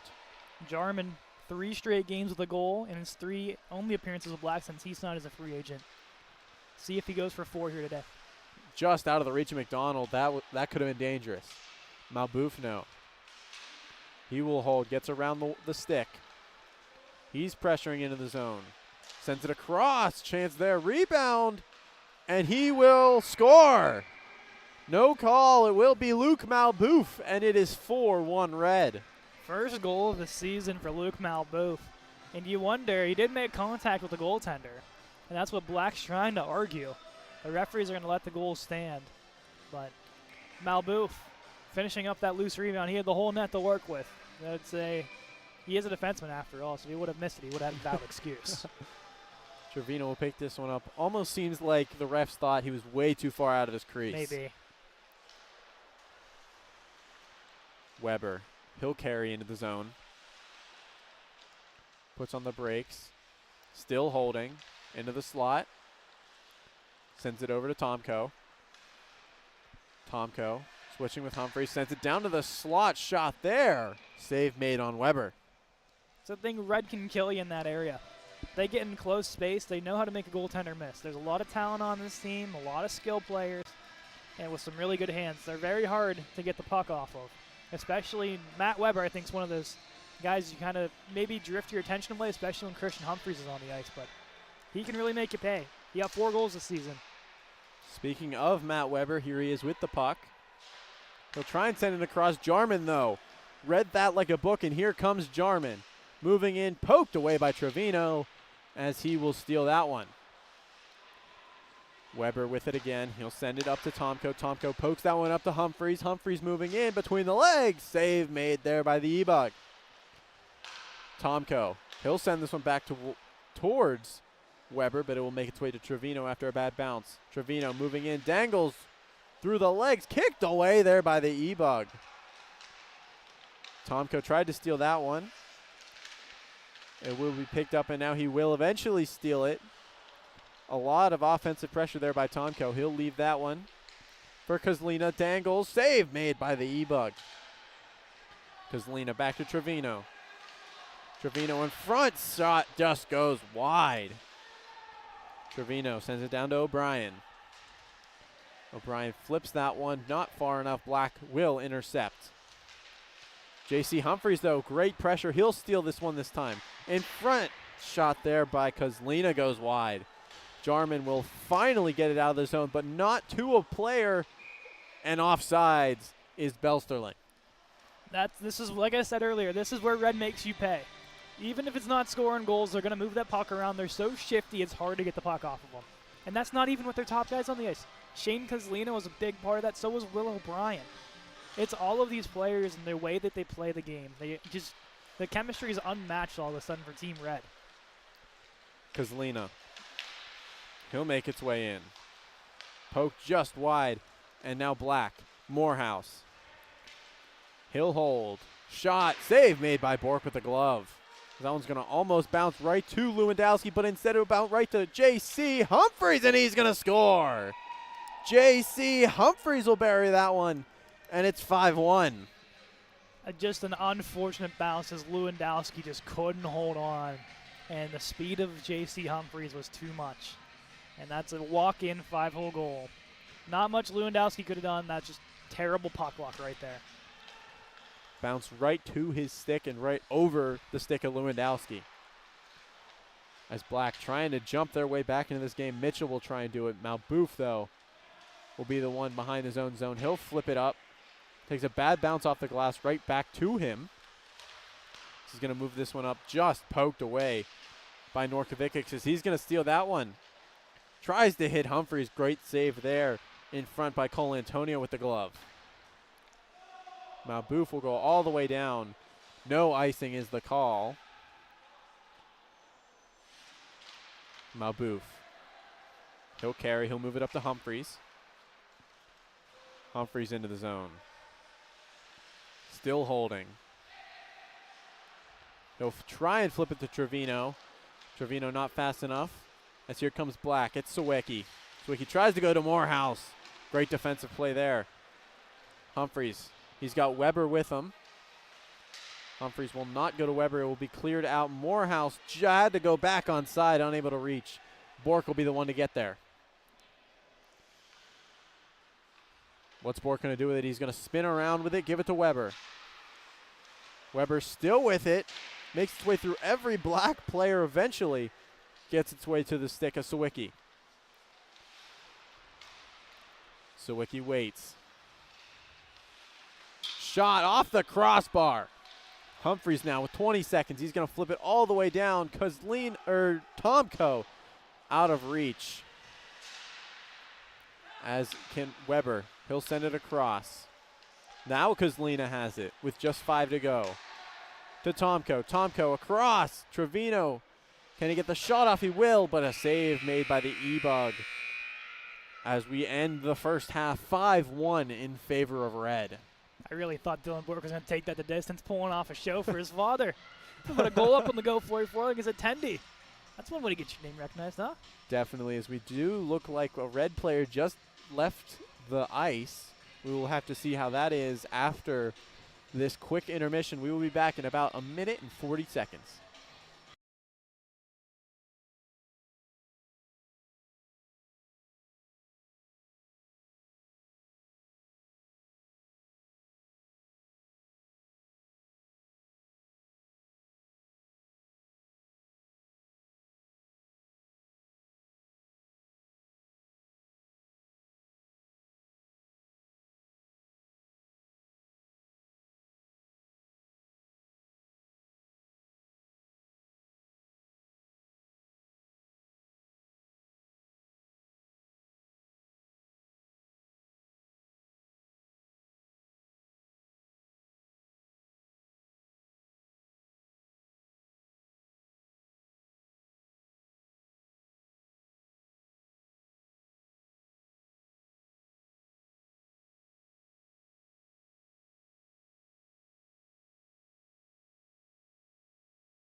Welcome back for the second half. Will O'Brien left and then came back.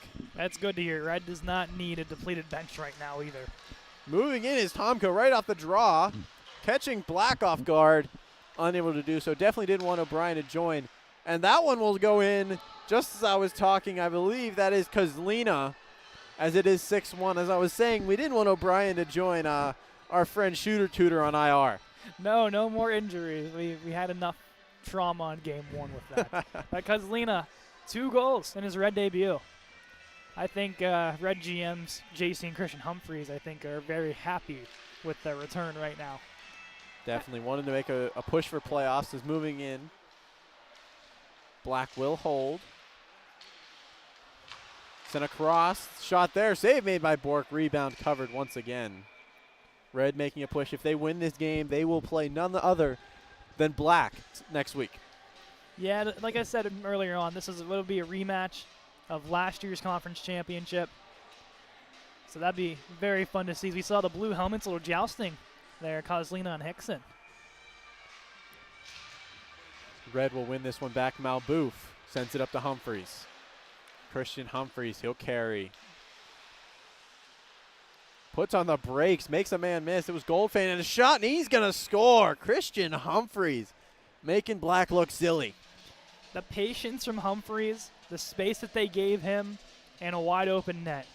You put those 3 things together, and you have the perfect martini right there, and that's a Christian Humphreys goal.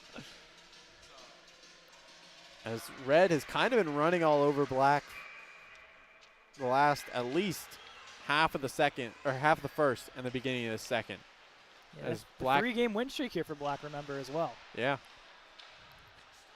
Black trying their best. That one will be sent in front. Bad bounce. Malbouf will clear it, though. At least for the moment, because Lena and Jarman fighting for it. Jarman will be the one to gain possession. Jarman will send it down. Intercepted by Malbouf, and now Humphries with it. Humphries poked off by Bell Sterling. No one there in front. Poked away. And now Red moving in as Humphries. 3-on-2. Humphries between the legs of Tomko. Back to Kozlina. Back to Humphries through the crease, and he can't bury it. That would have been highlight reel. Are you kidding me? That was ridiculous between Kozlina, Tomko, and Humphries. And you see all of them just with their heads in disbelief. Trevino will leave it there for Tomko. He will be the only man to stay on the ice from that trio. As here he is. That one, weird bounce, goes behind the net and blown dead.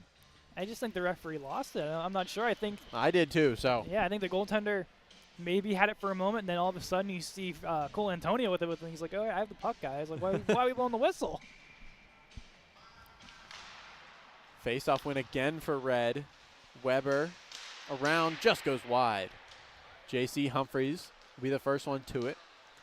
Fakes the drop to Trevino. He still holds. Tip there, unable to make its way to the stick of Norkovikics. Cleared by Black. Trevino will be there to carry. He will hold, sends that one over to Weber. Weber up to J.C. Humphries. Humphries waits, holds, fires a little too high. Mitchell will send this one up. Cole Antonio moving in his bell, turned over. Save made, rebound goes in. Cole Antonio, head in his hands as he is robbed on the first one, but the rebound unable to be picked up by Bork. Yeah, good job by Cole Antonio. Gets the shot off. Disbelief with the save, but Evan Mitchell, right place, right time to put it in. And it's only a 5-goal deficit. Black has faced much worse this season in terms of comebacks. This is not over, folks. As much as it may seem that way, it's not over. Weber will carry. He'll move in for Red. Has Jarman on him. Behind the net. Waits, save there, and covered by our E-Bug. Looking at the Red bench here for a second, Andrew. Shane Kozlina moved down to the defensive side for a moment. Now he's going back. Probably got told off. Said no. Maybe. Yeah, maybe. So, never mind. I thought we were getting Kozlina move to defense, and I was like, that's an interesting move there from the Red bench. Red will carry. They will back out of their own zone. Norkovikics with it. He'll leave it off for Weber. He gets around two. Tries to send it across to JC. Just out of reach, and now Morehouse.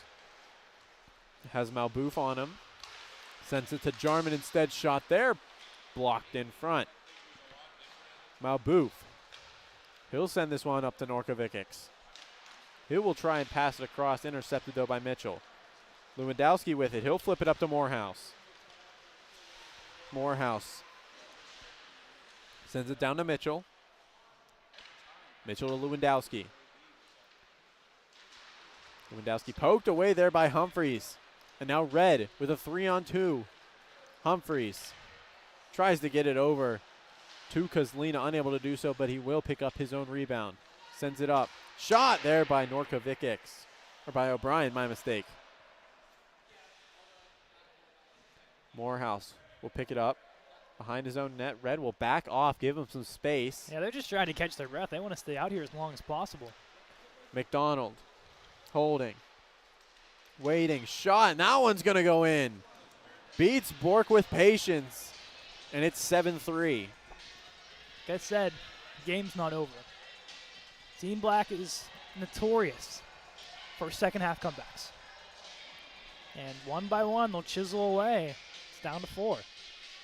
16:50 to go in the game. Black will finally win a draw. Seems like it's the first one I've called in a while. And McDonald will hold. He'll leave it for Sawicki.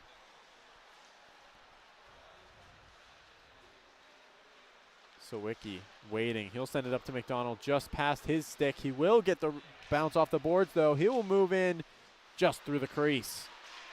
Moving Red. Kozlina sends it over to Humphries. Humphries between his own legs. Has to beat Swick. Makes him dangle the wrong way. Humphries now sends it to the slot. Just bounces over the stick there. Humphries. He had Sawicki spinning. Yeah, it was a remarkable move there by Christian Humphries. He just put him in a blender at that point. Kozlina between his own legs. Sawicki, though, makes up for the Humphreys play, and here comes Black. McDonald will send it in on net, covered by Bork. Is a seeming like a not very dangerous play there by Black, but offensive zone draw, get possession in the zone here. It's something Black's done very well. Odd man breaks and starting off possessions in their own zone. That's where they've made teams pay. Want to see Zach Hickson get a little more involved. Only his third game back off the LTIR. So slowly just get himself back into game shape. It will go back to Hickson. His shot will be blocked by Humphreys. Sent in front, cleared there by Malbouf all the way down to the opposing blue line.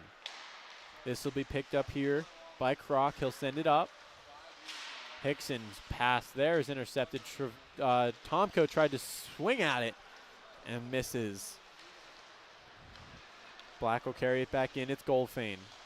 Drops it one more time and a cross blocked there by Malbouf. Could have saved a goal on that one. And there's a defensive showing from Malbouf again. It's paying dividends for Red. Tomko to Malbouf back in front. No one there. Tomko shot there. Makes its way out to Malbouf. Past the stick of J.C. Humphreys. Ebug will play this one from behind his own net.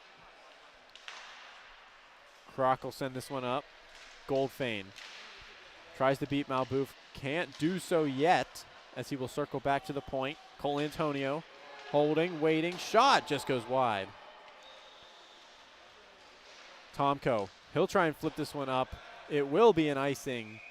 And there it is. You saw the Black bench up in arms probably at the corner of the screen there. With Cole Antonio dancing in, they all went to their feet and went, oh, as soon as he missed the net there. So Black they're starting to feel it. They got under 14 to go and 4 goals. So very much still in play. Which isn't something you normally hear in a hockey game. No, this league is just built different. Black will win the draw. Unable to corral it, though, is Mitchell, as that one's going to go back all the way to their own defensive zone before sending it up. Belsterling now. Belsterling moving in. Mitchell tries to poke at it. Unable to do so. Weber will send it to Humphreys. Humphreys holding. Leaves it for Weber. Weber between the legs. Norkovikics now. He'll send it to Humphreys. Humphreys makes a man miss. What a pass there, almost. With a beautiful pass there for a setup. Fooled me, Andrew, I'll say that. Humphreys in front, tipped just wide by Weber. Norkovikics puts on the brakes. Behind his own net, behind the Black net, my mistake. Trevino will leave it for Kozlina off the bench. He'll send it down to Norkovikics. Back to Trevino in the slot, over to Humphreys. Humphreys waits, tries to go back for Trevino. He was not expecting it, though. Wide open crease. Trevino gets a hold of it. What a look, though, by Christian Humphrey. He's, regardless of not scoring a goal, he's put on an absolute show. Mitchell will drop this one. Belsterling across to Jarman, not to his stick, to his skate instead. Back across. Who's going to get it? Fired there. Kozlina will get it up to Humphreys. Chasing. Humphreys moving in. He'll drop it. O'Brien's shot. Glove saved by the E-Bug, and he'll play it as that one's going to go down. Belsterling. 3-on-2 for Black. Shot, and he's going to bury it. Top corner. It's Cohen Belsterling. He has been on an absolute heater for Black. 6 goals in the last 4 games. A big reason why Black has won their last 3, and a beautiful snipe there to cut the deficit to 3. Malbouf. They need an insurance one now. You wouldn't think you need an insurance one up 3, but they might need one now. Malbouf. He's going to pressure in. Still holding. The defenseman going coast to coast with it. Still with it. Everyone on him. The strength now just barely leaves the zone. Malbouf will send it over to Kozlina now. He had 4 goals in the USHL last year. Cut the defensive defenseman a little bit of slack here. Malbouf, he'll flip that one up to Kozlina. No Black member around him. Kozlina in. Save there by the E-Bug. Morehouse with it. He'll try and get it out. He'll make its way to Lewandowski, who will find its way all the way up. McDonald fans on it, and it'll make its way to Bork. Trevino up to J.C. Humphreys. He gets around McDonald, and now here comes Red, 3-on-2. J.C. Humphreys flips it up. Another chance. Oh, hitting the post there was O'Brien. Sawicki. He'll carry for Black, 2-on-2. Poke just wide from Trevino. As those two, him and Malbouf, incredible back there. Yeah, they've just been dynamic, I should say. That's a Stanley Cup pairing defenseman right there if we played 5-on-5. Tomko with so much speed splits the D off the crossbar. Both Black defensemen looked like they thought the other was covering him, and he just skated right through. Trick answer to that. No one can cover Will Tomko on a breakaway. He's too quick and he's too shifty. But he's really good on breakaways, probably shooting around 60%. I think he's probably had about 20 attempts this season. This one's going to go back to Trevino. He'll send it over to Tomko. Tomko puts on the brakes. Drops. Trevino in front, tried to hit the man.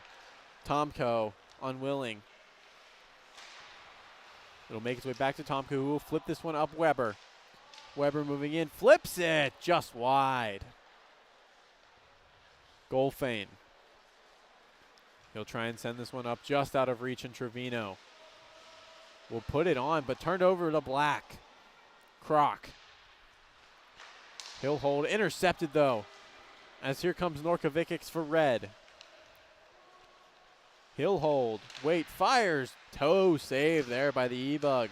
And Red changing defenseman, so here comes Goldfein. On Malbouf, tries to flip it back in. Unable to get so as it bounce off of Malbouf. Weber will send this one all the way down to Norkovikics. He will carry, in front, poked, and saved. The reaction looked like it went in. Yeah, I thought it did. You saw the Red bench kind of celebrate a little, and then you see the referee say no goal. A very lucky save there for Black. Also, I don't know how we even mentioned this the entire broadcast, but Dylan Bork rocking the old Marc-Andre Fleury yellow pads. Are you kidding me? Like, that's nuts. Maybe that's why he's playing so good. He's channeling his 2007 Marc-Andre Fleury. Jarman will send it behind. Love will send this one up to Mitchell. Mitchell pokes this one away from Malbouf as he still holds, sent in, save there by Bork. Malbouf up to Humphreys. Humphreys makes Goldfein miss. He carries across over to JC. That Humphreys squared cannot connect. Mitchell sends it across too far for Jarman. He'll pick it up though. He moves in, shot there off the crossbar. As Christian Humphreys skates back into the zone just to steal that one. He's got 3 Black all around him. Humphreys, he'll send it behind to JC. JC waits. Back across O'Brien, tries to go one more as Christian. He's a little too unselfish. Oh, wide open net if JC could just hold on to the puck. That was beautifully drawn again. Back to JC. JC shot rebounded to Tristan Trevino. He will poke that one home. Back to a 4-goal lead. Only his second goal this season, but that's what he's not on the team to do. But it's nice to see him in the goal column in this one. Still a 4-goal deficit at the moment here. But Trevino's helping out a lot. Both defensemen now scoring goals for Red. That's the depth this team has. That their defensive defensemen can carry this team. Lewandowski moving in, shot, glove saved by Bork. He will get told to play it. Almost turns it over though, as now Humphreys. 6.5 to go. Turns it over, but Trevino, that great defensive prowess, able to stop that one. Tries to go for Kozlina. Out of reach. E-Bug will flip it all the way out. Trevino, though, is the first one to it. He'll poke that attempt from Lewandowski as well. Humphreys moving in, will lose it. Sawicki with it now. Humphreys intercepts, and now here comes Red. Christian Humphreys, he's just too good. He's insane in open space. He'll send this one over to O'Brien. O'Brien waits, sends it back to Malbouf. Malbouf to Humphreys. Humphreys back to Malbouf. Fans on it to Kozlina. Will not shoot. Elects to wrap back around. Still with it, despite all of Black's efforts. O'Brien down. Kozlina tries to send it to Humphreys. It'll make its way there eventually. Humphreys still with it. He'll send it out of the zone to Malbouf as recollect is Red. Kozlina catches Black changing. Here comes Kozlina. Save made by the E-Bug. Kozlina falls on that one, and Black takes advantage. It's Morehouse. He'll send it over. Belsterling to Morehouse in front. Over. Belsterling shot saved by Bork. I can't believe that Bork got across. Morehouse had him going every which way. Thought he was going to be the one to shoot it. And goes across to Belsterling. Bork getting there to make the stop. That was overloading the offense there. It was Belsterling, Sawicki, and Morehouse all out there together. It's almost like what is their probable #1 power play unit. Yeah. Black need to score almost a goal a minute. Now McDonald's shot tried to get tipped by Morehouse. Just goes wide, though. This will be sent all the way back around in front. Poked and found. I don't think Bork knew where that one was, even when he covered it. Yeah, that puck, I think, bounced, 20 different ways, and I think Morehouse and Kroc just kept whacking away. But Bork coming up with it. And that's your 2007 Marc-Andre Fleury, just randomly finding the puck. Ooh, thanks. Right here.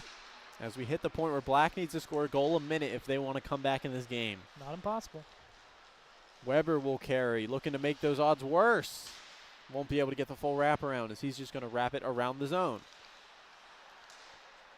Morehouse, a little bit of a cherry pick. Will finally make his way into the zone. Tomko. In front, Weber's shot goes high. Black will intercept, and here comes Kroc. He'll send this one up. Love in front. Poked wide by Malbouf for Tomko. I don't believe, it's Tomko. Black now. A lot of pressure. They've got to move it up. Poked in by Morehouse. No icing. Trevino will be the one back. He will poke this one out of the zone, and a 2-on-0 for Red. Weber moving in. Shot save made. Poked wide, but picked up on the rebound, and that one's going to go in. It's Will Tomko. It's 9-4. That was just unfortunate. John McDonald tried to get down to take away the pass. Ends up taking out his goaltender in a wide open net for Tomko. The goaltender not even getting a piece of it, not a clue in the world where it could have been, with McDonald right in his face. It looks like we are not going to get the stoppage of play, probably with the 5-goal lead. It's a little bit too much. Malbouf. Pickpocketed by Mitchell. He's going to make his way into the zone. Moves in through the legs. Save made by Bork. Rebound is covered. See the blue helmets jousting again, a little fun. Always nice to see the friendly banter between teams, even when, the stakes are somewhat high. And what is seemingly going to be the matchup next week, knock on wood with 2:04 to go, we'll get the second year in a row conference final matchup of Red and Black. That's going to be really exciting to listen to and be a part of next week. Humphreys will send this one down. He will pick up that interception, tries to go over to JC. Those two cannot link up to save their lives. They can do that this week. Next week, though, that's where Red's going to need to make their money. Goldfein will carry in a minute 30, and he will score. It's 9-5 now, as we will not get a stoppage still. Yeah, Morehouse saying, let's go. Hurry up here, boys. As a minute 20 to go, Red just needs to kill the clock. Kozlina. He will dangle around. Moving in. Dangles. Can't get the shot off. Kozlina still with it. Just killing time at this point for Red. He'll leave it for Humphreys. He can kill the time. as he will move in, gets it poked off his stick, but somehow just finds its way back to Humphrey's stick. Humphrey's in front and covered there by the E-Bug, as we will not get a stoppage, as I think Black is going to concede defeat here with 30 seconds to go. Yeah, Morehouse is trying to just do the hurry-up offense like it's college football at 25 here and, you know, get a jet sweep or something going. JC across to Christian. They can't cook up anything. The Humphreys squared can't do anything, as Christian now with 17 seconds tried to go for a Michigan, as Black is going to fall in this one. Red will take the win. Kozlina, last second chance, is not buried. No reaction, so I guess no goal as the final whistle blows. Final score, Red 9, Black 5. And we will see Red take the 2 seed officially. Black will take the 3 seed. Green, the 4 seed. Purple locked in the 1 seed last week. Yeah, this is, so the playoffs officially set as Andrew said. So it's going to be very fun next week. I think 1 versus 4 will go first, I believe. So we'll start with the toilet bowl, which will be white and teal. That'll be the 5:30 slate. And then after that, it'll be 2 versus 3 will be the second game. So we will see a rematch of this one at the exact same time. Yes. So fans of both teams, you know exactly when to be here.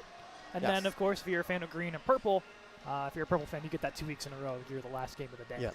You get the closer. The main event. Yes. I think both of these games are worthy of it's a co-main event both ways. I mean, the toilet bowl's a co-main event as well. Yeah.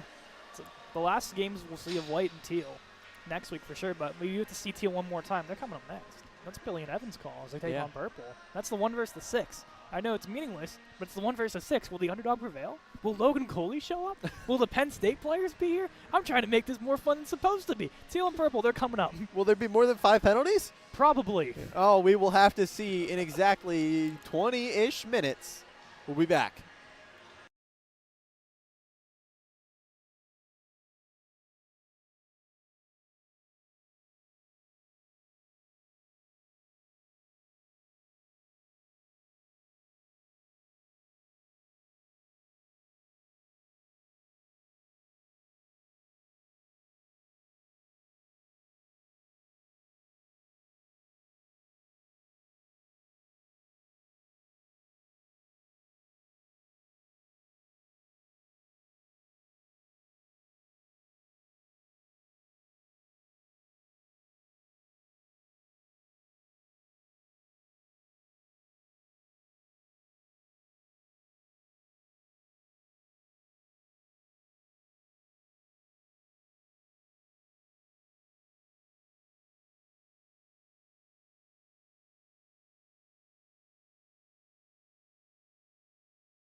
third and final matchup of the day.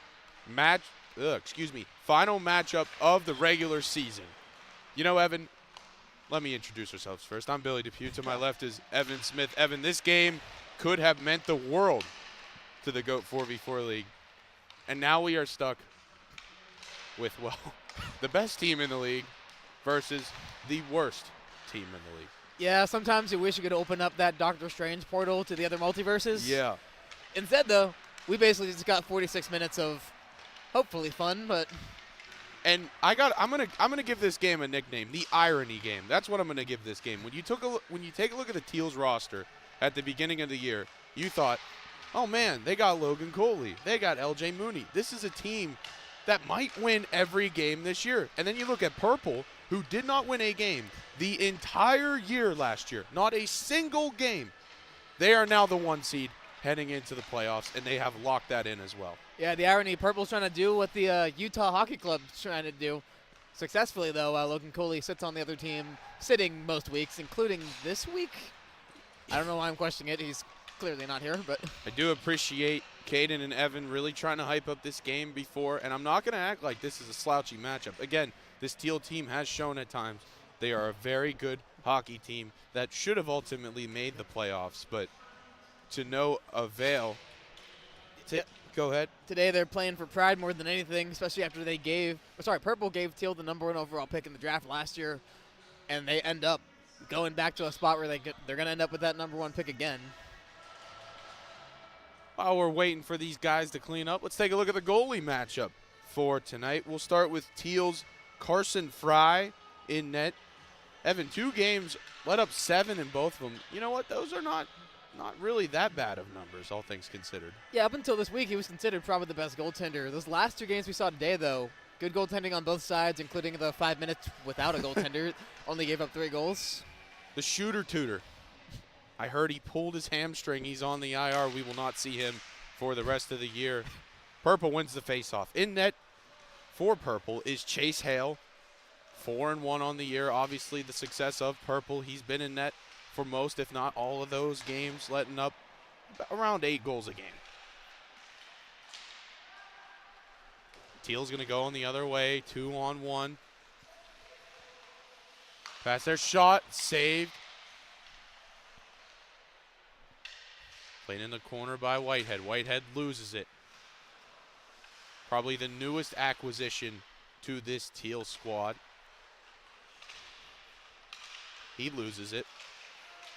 A scruff behind the net. Cyphern had it. He lost it. Shot down the other end, controlled by Ty Voigt. Taken away by Ben Kuzma. Kuzma with 3 goals on the year. Purple now has it. Pass in front, no good. And a breakaway opportunity already for Quentin McKenzie. His shot is no good. Rebound did not go off the iron. How do you not score that wide open net? 2-on-0 opportunity. Teal cannot convert. Evan Cunyon is going to lose that puck. Teal's going to go the other way. Edwards gives it up on the right side. Pass in front. No one's home.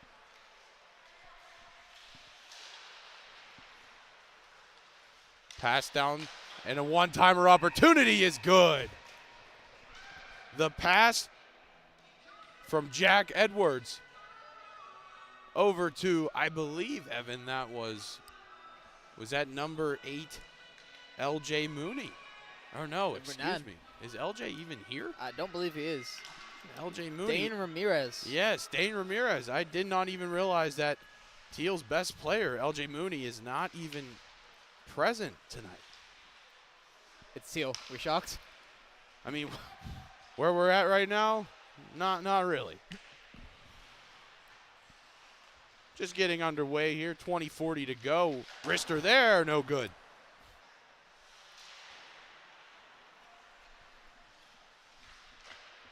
Tender plays the puck over to Edwards. Edwards gives it up to McKenzie. McKenzie with a pass to Ramirez. Ramirez got one already. Pass out front, no good. Going the other way is Matt DeMarsico. Pass across, back to DeMarsico, cannot get there.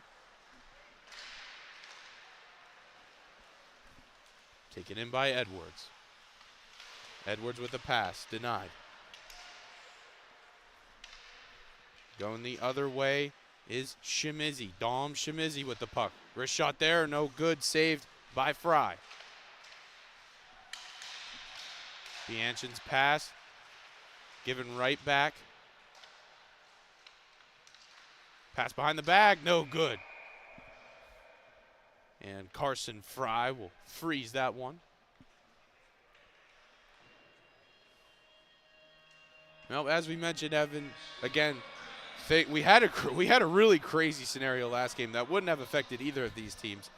Had Red gone into an overtime shootout, or excuse me, a shootout and had won, we would have had seemingly a 4-way tie for second place. Yeah, no tiebreakers involved either, because every team had a tiebreaker over the other in a circle kind of formation. So they might have just had to roll dice, or I don't know what they would have done, but Teal has an opportunity here. Nick Seifern's wrister misses the net. maybe have an MMA fight like at the end of the first game.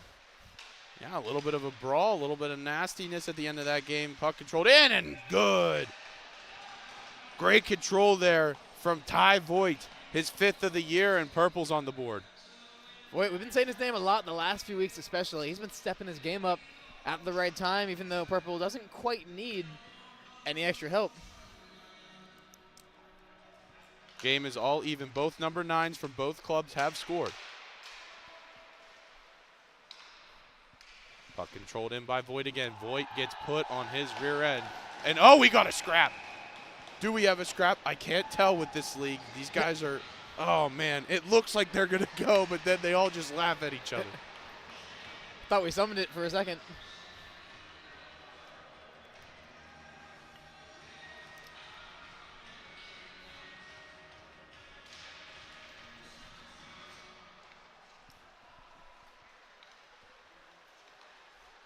Puck controlled from Teal. Break again. What a move. Backhander save. Man, what a move there by Ben Kuzma. Lackadaisical defense there by Purple. Luckily, the goalie bailed them out of it. And the crazy part is it was a 3-on-2 opportunity for Teal, but Ben Kuzma just said, I'm going to take it myself. Nonetheless, shut down by the GOAT 4v4 win leader in Chase Hale. Teal wins the faceoff. Pass broken up. It's going to be a 3-on-1 for Purple. Wrist shot there, 5-hole. It's good. I thought you had it in the glove. The captain, Evan Cunyon, is going to put one on the board. That's going to be his 7th goal of the year. Evan, that did look like he might have got a glove on it, but regardless, it finds its way in the net, I think, via 5-hole. Kind of shocked with the amount we said Cunyon. It's only his 7th of the year. Evan Cunyon, the captain of this squad. That puck is sailed high, going to take a funny bounce off the boards. Braxton Whitehead has it. Whitehead with a pass. Fanned wrister. A battle down low. Dumped by Purple. I lied. It was a beautiful pass. One-on-one opportunity. Backhanded and no good. Purple regains possession. Puck won by Seifrin. Seifrin gives it up. Purple regains possession. Really strong backhander there. No good.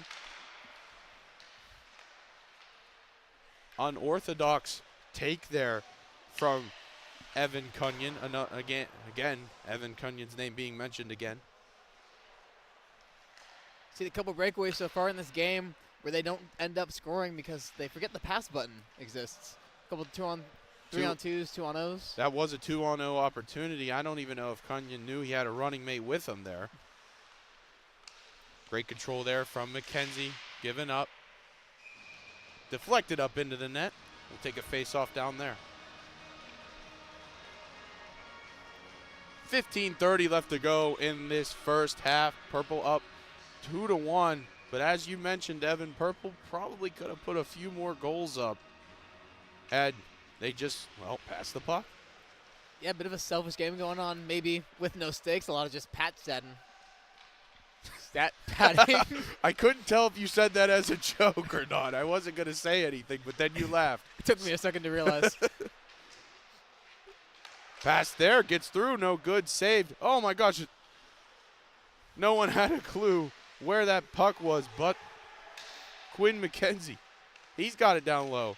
Turns around and saved there. Good stick work there from Quinn McKenzie, the U16 Pens Elite member. 3 goals on the year. Shut down once again by Chase Hale.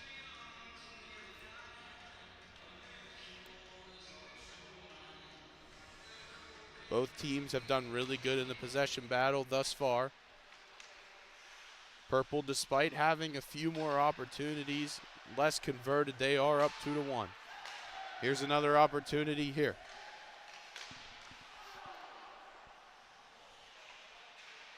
Controlled in the corner was Matt DeMarsico. He gave it up. Pass across to Dane Ramirez. Dane Ramirez finds a hole. Giving up. One-timer. Just missed the iron there, and a breakaway for Purple. See to go backhand. He tried to. Matt DeMarsico with the pass, and it's good. Dom Shimizi cleans it up. His 4th goal on the year, and it's going to give Purple a 2-goal advantage. Fantastic one-timer. Almost went all the way through the net.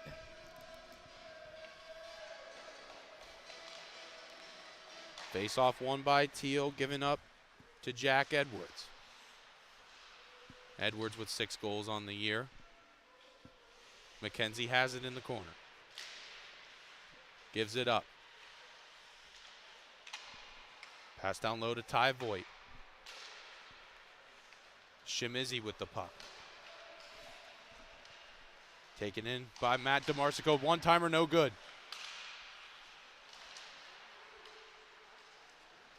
Teal has a 3-on-1 opportunity here. Ben Kuzma loses it. Great shot, but a better save there from Chase Hale. Purple will play the puck. And somehow that pass got through, not able to be corralled by Ty Voigt.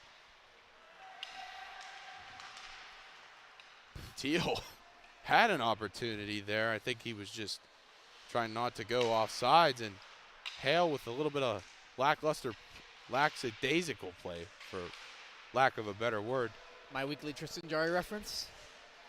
Oh, man. Ice is slippery. A 2-on-0 opportunity, but the Pond Monster got him. And now Teal has an opportunity. Wrist shot there, no good from Ricky Boyson. He's going to skate right up to the bench after that fall. As he should. You should be sad. Face the other direction. Shameful. Great lob pass into Jack Nolan. Nolan, again, another opportunity. 2-on-1 for Purple. Not able to get the pass across. He still has the puck. And as soon as I say that, Teal with a 2-on-1. Practically a breakaway. Easy backhander there for Teal. That was Ben Kuzma. Hey, I'd say give him some more credit. There is no such thing as an easy backhand, and he had to get that right in the right spot. Just made it look easy. Evan put it correctly there. That's going to cut the lead to 1. Purple still up 3-2. Ben Kuzma had a really good GOAT 4v4 season last year. Only his 4th goal of the year this time around. Had 14 goals last season. We got a breakaway again. Braxton Whitehead. That one looked easy as well. Teal's going to knot it up. Yeah, that one might have been on the goalie, but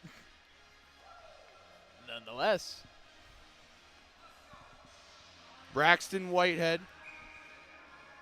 averaging a point a game this season. That's going to be his 6th goal of the year. All knotted up. 3-3, 10:45 to go. Whitehead has it again. Whitehead passes over the middle. One-timer there, saved by Hale. A battle down low. Hale's on it. Whitehead trying to control in Purple's own end. Ramirez sends it across the pond. Quinn McKenzie, so quick. We've seen that a lot from him. Great hands. He able to keep that in. Shot there, no good. And purple's going to clear. That was another thing, Evan, when you took a look at this Teal team to start the year. I remember I believe I called Teal week 1 when they had their entire roster. I think they actually didn't have Whitehead. But this was, again, touted to be one of the best teams in this league. And not only one of the best, but certainly the quickest. Yeah, they've tried loading up on speed. Seems like Green has kind of taken that mantle from them so far this season, though. And another opportunity stopped there by Hale. 2-on-0 opportunity. Whitehead's got it. Whitehead with a pass, a cross to Seifert. Seifert down low. Pass opportunity once again. Not given. A lot of opportunities, a lot of selfish play here, Evan. Hey, when the game means nothing, you might as well. Why not? Take it in, and that one's going to find its way in. There's a case of the selfishness working out just fine. Matt DeMarsico. I believe the only Penn State player that is here, him and Dane Dowiek. That was this purple team. If you look at their roster, they have so many Penn State players. Oh, and a missed pass there. Teal had an opportunity to sneak one in again. Yeah, those last 3 weeks loaded up with all those Penn State guys. Nepotism at its finest. Crazy nepotism.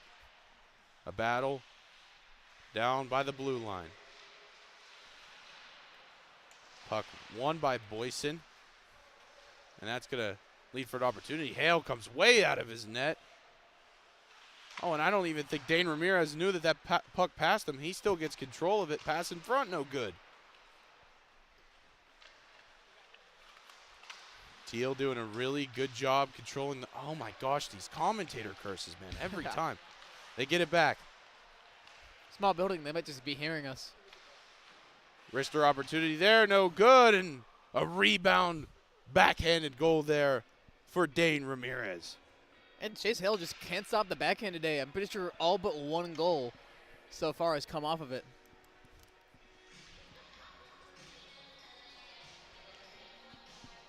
It's going to knot things up 4-4. Regardless of the implications of this game, well, because there isn't any, this is still a really good matchup. And I think we'll see a very good down-to-the-wire game. Both teams able to put up points as they continue to play down low. Yep, Teal in this game playing for pride. Purple arguably playing for ego, not wanting to lose to the bottom-tier team in the league going into the playoffs. Yeah, you'd have to imagine momentum does play a little bit of a factor here. I know this is more so a tune-up games for these guys who are going to play college hockey or professional hockey overseas. And once again, Teal with an easy breakaway opportunity. Braxton Whitehead's going to slow it down, get the troops with him. Pass out in front, saved by Hale. That might have been the worst timing for a line change I've ever seen in my life out of Purple. They just let them go 3-0. Purple with the bench advantage as far as numbers go. Really ripped there. No good from Evan Cunyon. And he's still on a knee. And another opportunity wide open. Oh, and they're going to freeze the puck for him. That's the first quick whistle we've seen all day.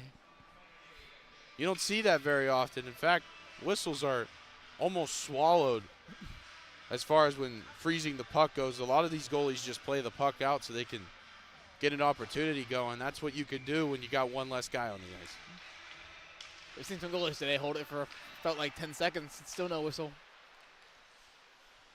Jack Nolan cannot corral it. It's going to be an offsides call.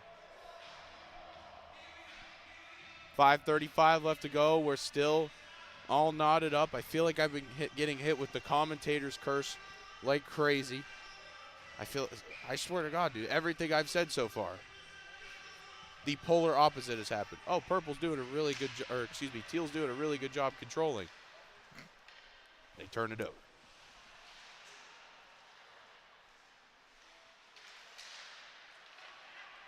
Teal able to get it out of their own end, and another breakaway opportunity for Ben Kuzma. Ben Kuzma's wrister, no good. Glove by Hale, and no whistle there.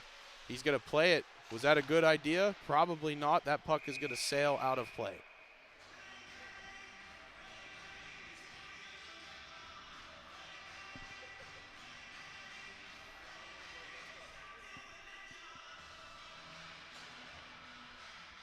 Leading goal scorer for Teal, Nick Seifrin, is here, despite Teal definitely missing some guys, especially seemingly their best two players in Logan Cooley and LJ Mooney.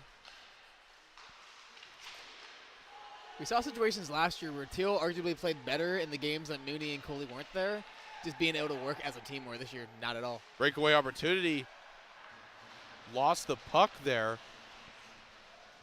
Dumped down in their own end. Mike DeMarsico had an opportunity for Purple to give them the lead. Could not control it. Now here comes Teal. Wrist shot there, saved by Hale.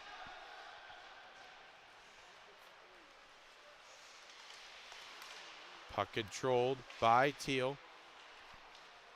Seifert tried to put a move on. McKenzie with a great pass down low. Backhander no good. Purple will win possession back.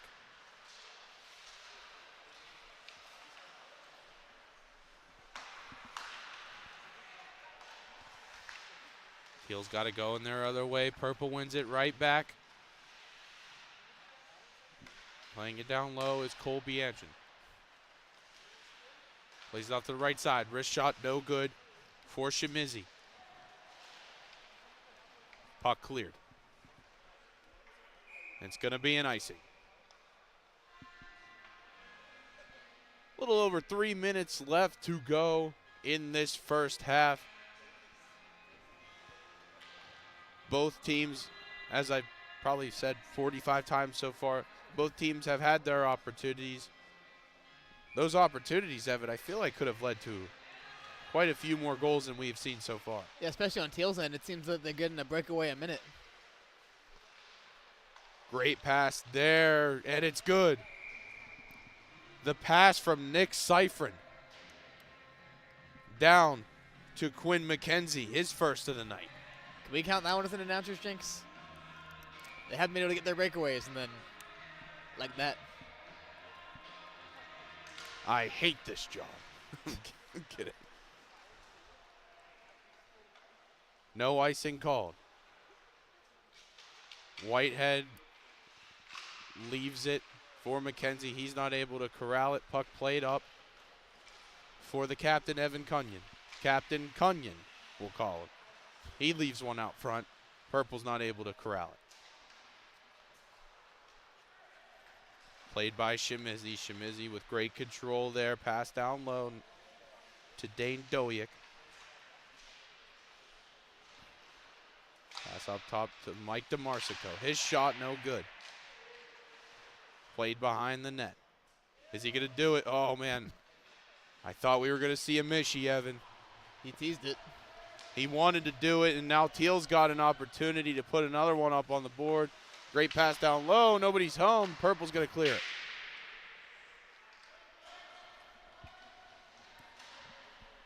Dane Ramirez had an opportunity there for Teal. No good.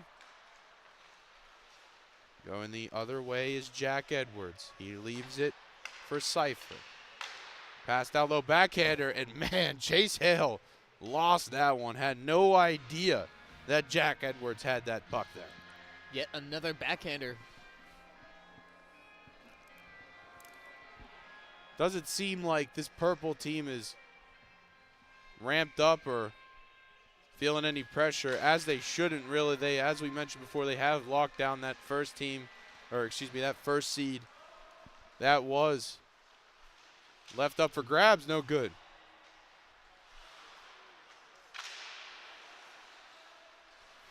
Passes it up to Ty Voigt. Ty Voigt able to get that puck across to Mike DeMarsico. He gets it back. No, he doesn't. Going the other way is Teal. 2-on-1 opportunity. Pass cannot get down low. Hit the pad of Chase Hale. 13 seconds left to go.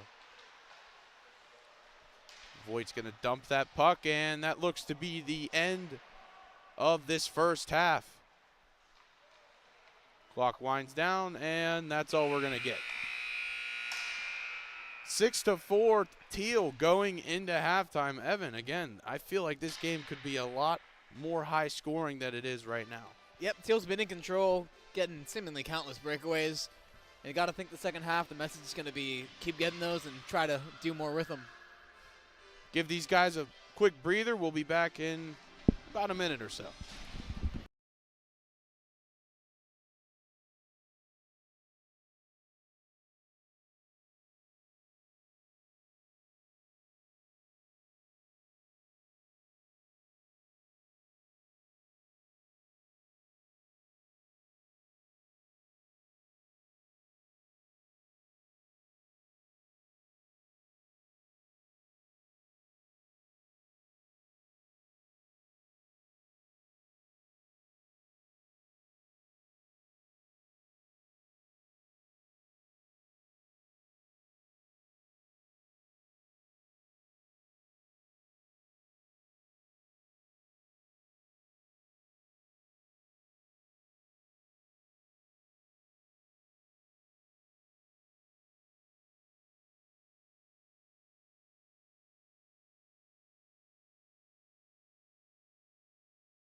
Second half underway. Evan just got back in time for the puck drop. Teal's going to win it. Only broke both ankles on the way back here.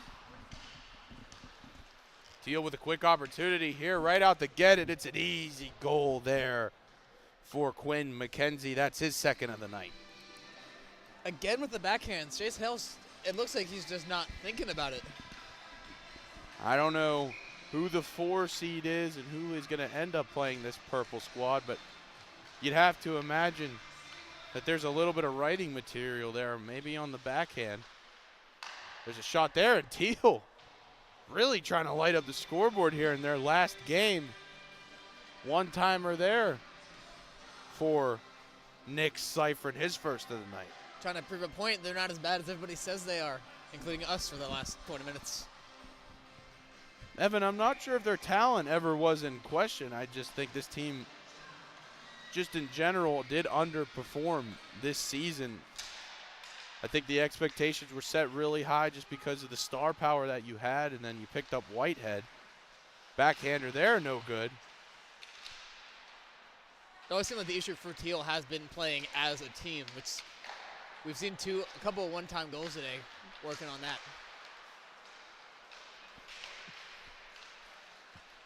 2-on-2 opportunity, pass across. Great pass there off the iron. Purple's going to go the other way.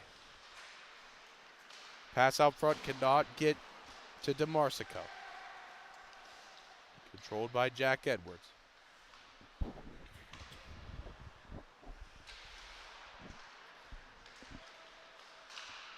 Edwards pass across, no good.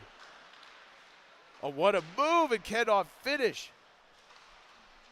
Was McKenzie.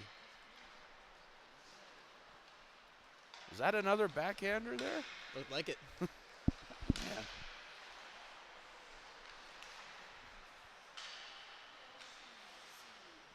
Their hockey sticks are going to look like my driver. No usage in the front at all. I barely square up the ball.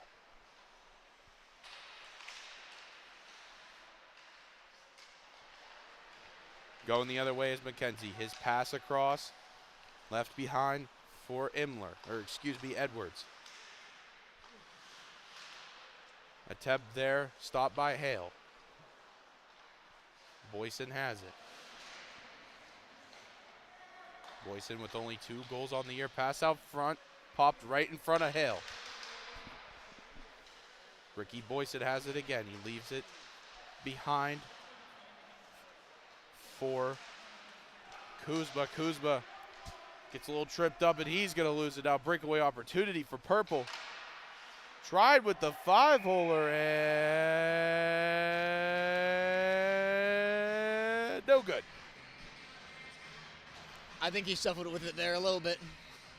I saw the ref trying to get him to move. He's just like, wait a second.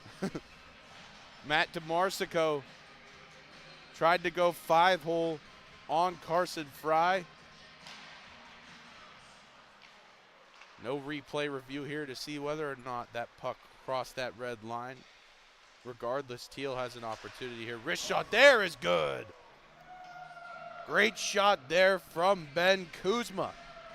Just a beautiful snipe. His second of the night, only his 5th on the year. As we mentioned, Ben Kuzma, 14 goals last season for Teal. Just goes to show again that this Teal team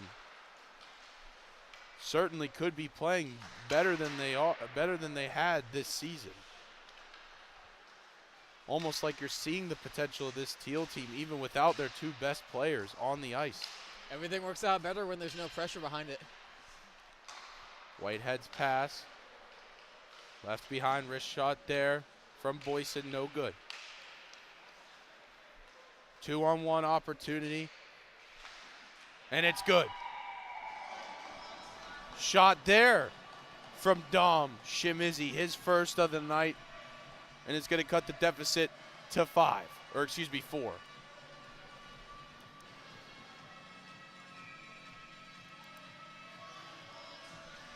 I hope I didn't say that it was his first of the night. That's actually his 2nd goal of the night.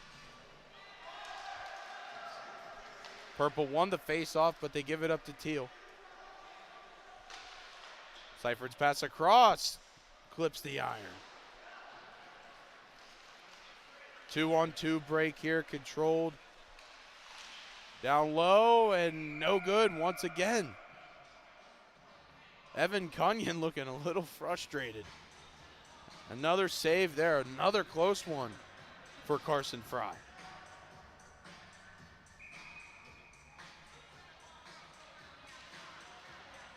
Face off won by Teal. Pass can't get through. Whitehead leads it down. Carried in by Ben Kuzma. Kuzma around the net. Kuzma gives it up top to Whitehead. Whitehead surveying. Down low. Pass broken up. High bouncer off the boards. Good clear from Purple. Recontrolled there from Braxton Whitehead. Whitehead gets tripped up, no call.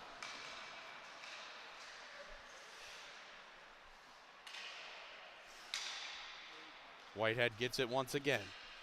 Whitehead's wrister gloved. It's almost like Chase Hale.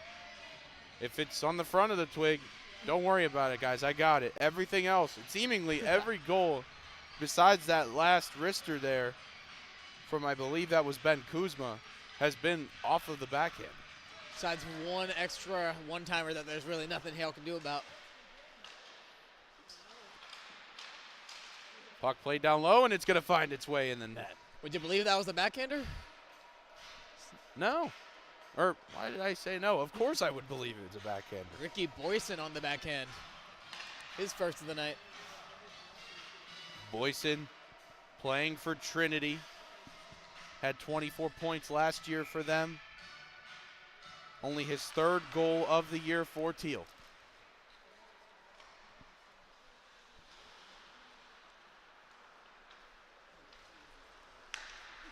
Puck left in front from Cunyon. He's got the wheels. He's going to keep him churning. Puck left out front, no one home. He's still got control. He's going to leave it up top. Fake wrist shot there. A little toe drag swag, no good. And on his rear end again, Carson Fry. In these very unorthodox situations, able to stop the puck again. Looks like that one hurt a little bit. Took his time getting up. Oh, I'm sure it did. Something had to sting.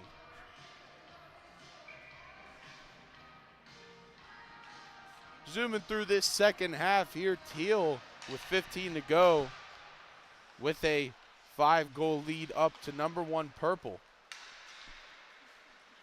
And there's the wheels from McKenzie. Stop and go. He's going to try to cross the puck. 2-on-0. Wrist shot there.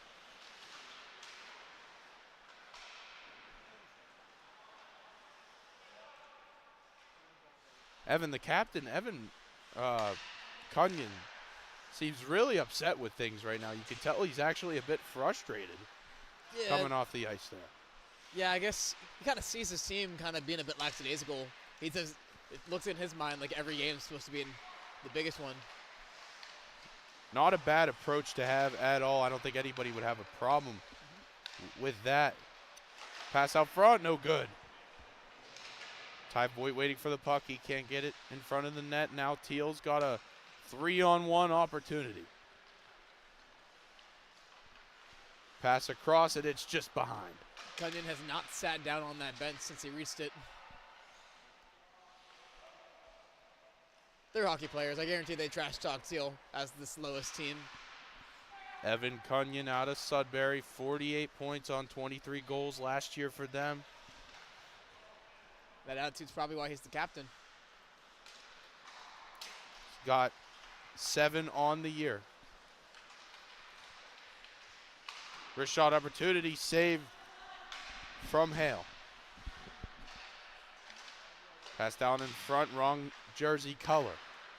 Ty Voigt's pass across to Mike DeMarsico. No good. The brother connection from Mike and Matt DeMarsico could not find the back of the net there.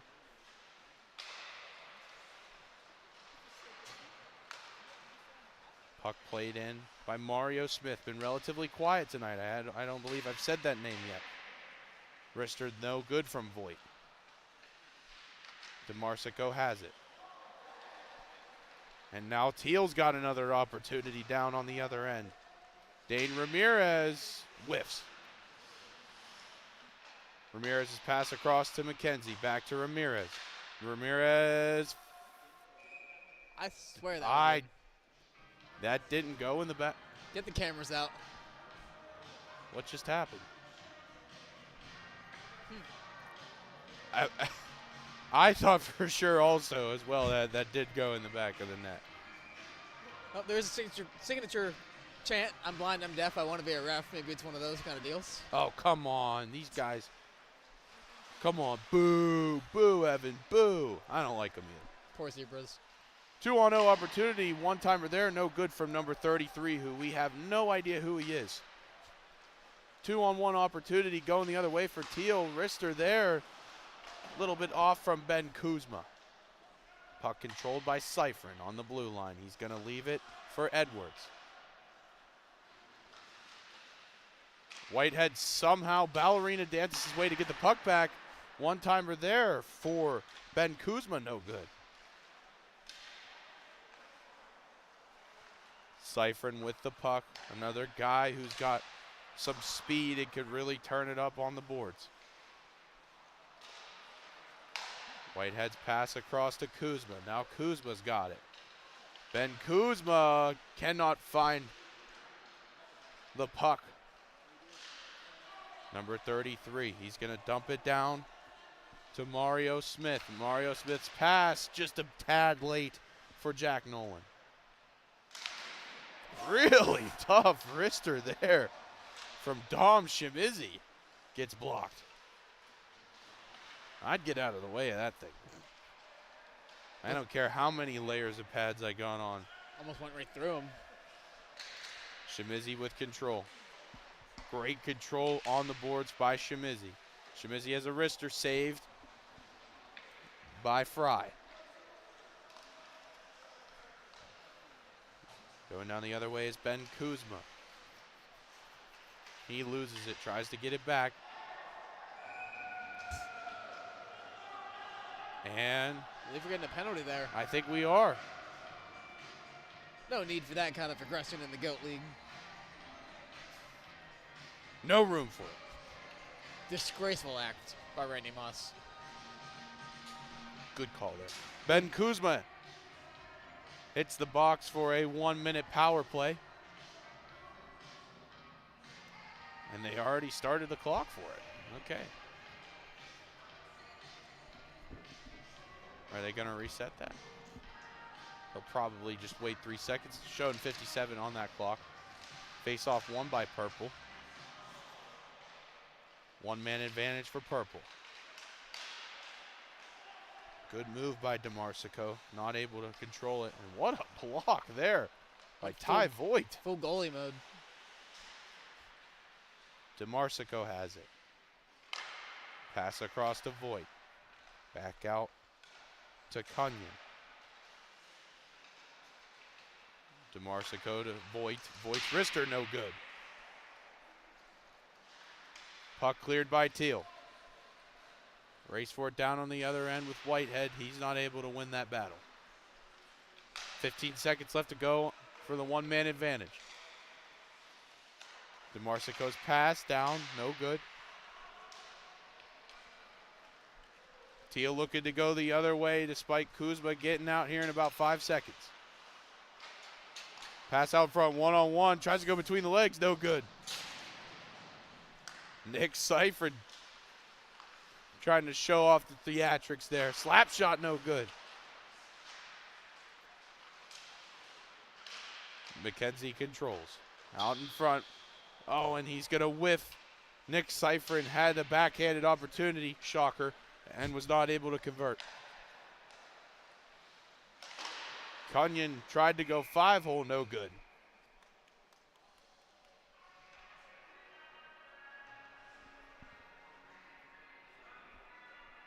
You know, Evan, Teal putting up good points, but you also got to give credit to their keeper. Carson Fry has done a really good job shutting down Purple so far. Yeah, he stepped it up. It's interesting because he seems to have the best goalie numbers in the league, but on the worst team. Kind of shows goalie isn't usually that important. Case in point, we had a team today not have one for about 5 minutes. Does not actually have the worst winning percentage out of all the goalies on their team. Kyle McLaughlin, who is not here tonight, 1-2 on the year, allowing almost 11 goals a game himself in 3 games. Saved there once again by Carson Fry. It's weird because seven goals a game is considered pretty good. But then when you get to that 11-point mark where Kyle McLaughlin is, it's like, okay, it's a little high. Because even Chase Hale in 8.2 was like decent. I mean, it shows. Chase Hale letting up a little over 8 goals a game statistically, and he's 4-1 on the year. One-timer there, no good.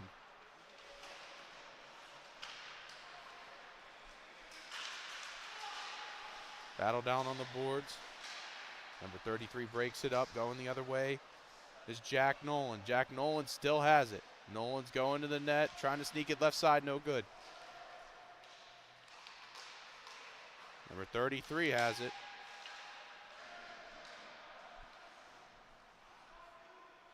We apologize. We seriously have no idea who that is. Not a single clue. Unless it is Kyle McLaughlin. I was going to say, if you put me on skates and I put on a jersey, you wouldn't know who I was either, but I don't think that'd be the case with me.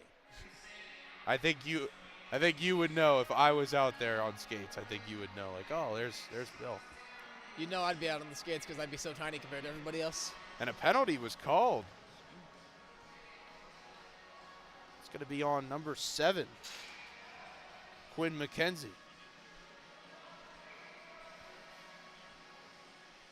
Purple once again with the 1-man advantage. Let's see if they can convert this time around. 0 for 1 on the night. One-timer there, saved by Carson Fry. You'd have to imagine, Evan, with just 5:30 left to go, you'd have to imagine that if they had Carson Fry for a couple more games, maybe they win one of those games, and we might have been talking about them maybe squeezing in to a playoff spot. Yeah, especially with a couple of those games with Kyle McLaughlin, they had LJ Mooney there and a couple of other guys that aren't here tonight. It's easy to see that whole result shifted just based on one man.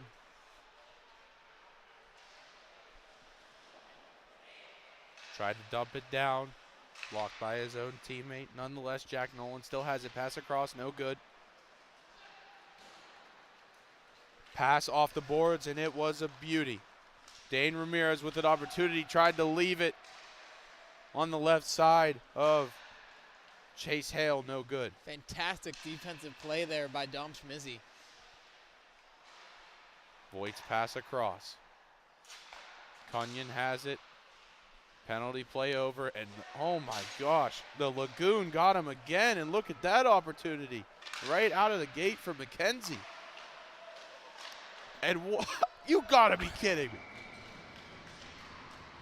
I mean, you could have sat there and passed for 5 minutes and nobody would have done a single thing. 3-on-0, tic-tac-toe, no go. Yeah, I don't even know what Purple was doing there. Nobody even tried to get there. Like, you know what? Hale might get it. I think Purple doesn't want to reach the stoppage time. I don't really know if you could blame him. Great catch there. Pass across, could not find Cyphrin. 2-on-1 opportunity for Purple.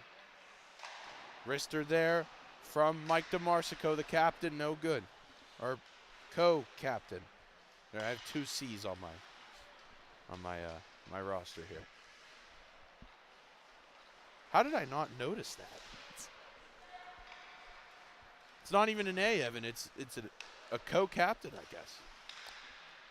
When in doubt, blame the typos. Yep. Hey, everyone, let's boo Caden. Boo. I don't even know if it was him. Backhander again, opportunity, no good. Chase Hale able to get a glove on that one. We are really moving through this second half here. 3 minutes to go. The clock will not be stopping. 5-goal differential.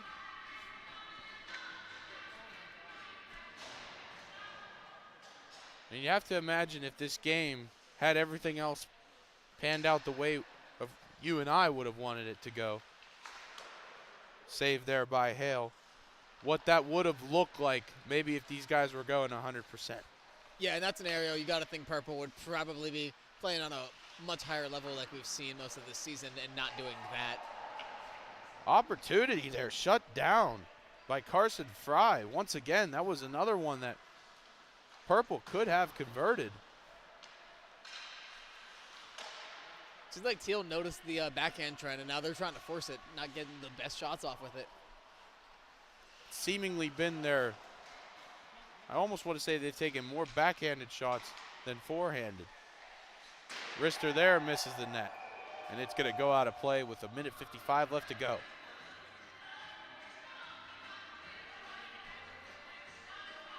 Wrister there from Mike DeMarsico.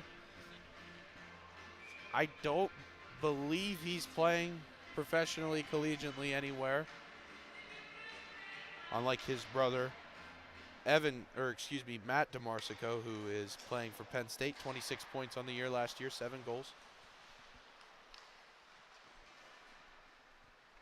I was going to say a good top line forward for Penn State, but they don't run a top line. They switch it up every single night, so nonetheless, a good forward for them. A little over a minute left to go. Can Purple put one on the board to get a little momentum going into the playoffs next week? Wrister there from Cunyon, no good. This is when I'd go, how much time? 1 minute remaining in the period, 1 minute.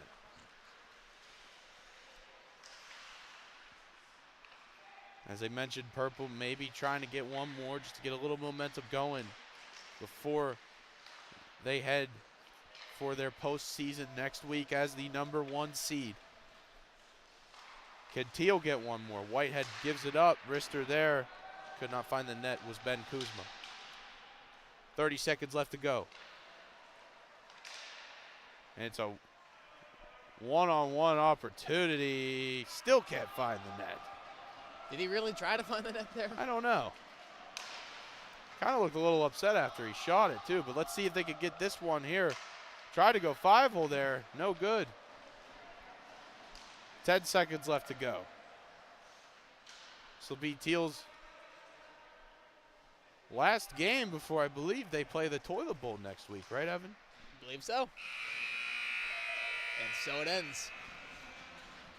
A bit of a stunner here, but I can't say at the same time I'm a little bit not surprised because, again, both teams kind of had their positions instilled before this game started. Again, this game could have meant a lot more had things gone a little bit differently early on in the day. But with Green winning that matchup against White to start the day, that pretty much set things off for the rest of the day. Even game 2 had to have some really weird implications for this game to matter as well. Yeah, not much to talk about with the scheduling there, but do we have the matchups to look forward to for next week?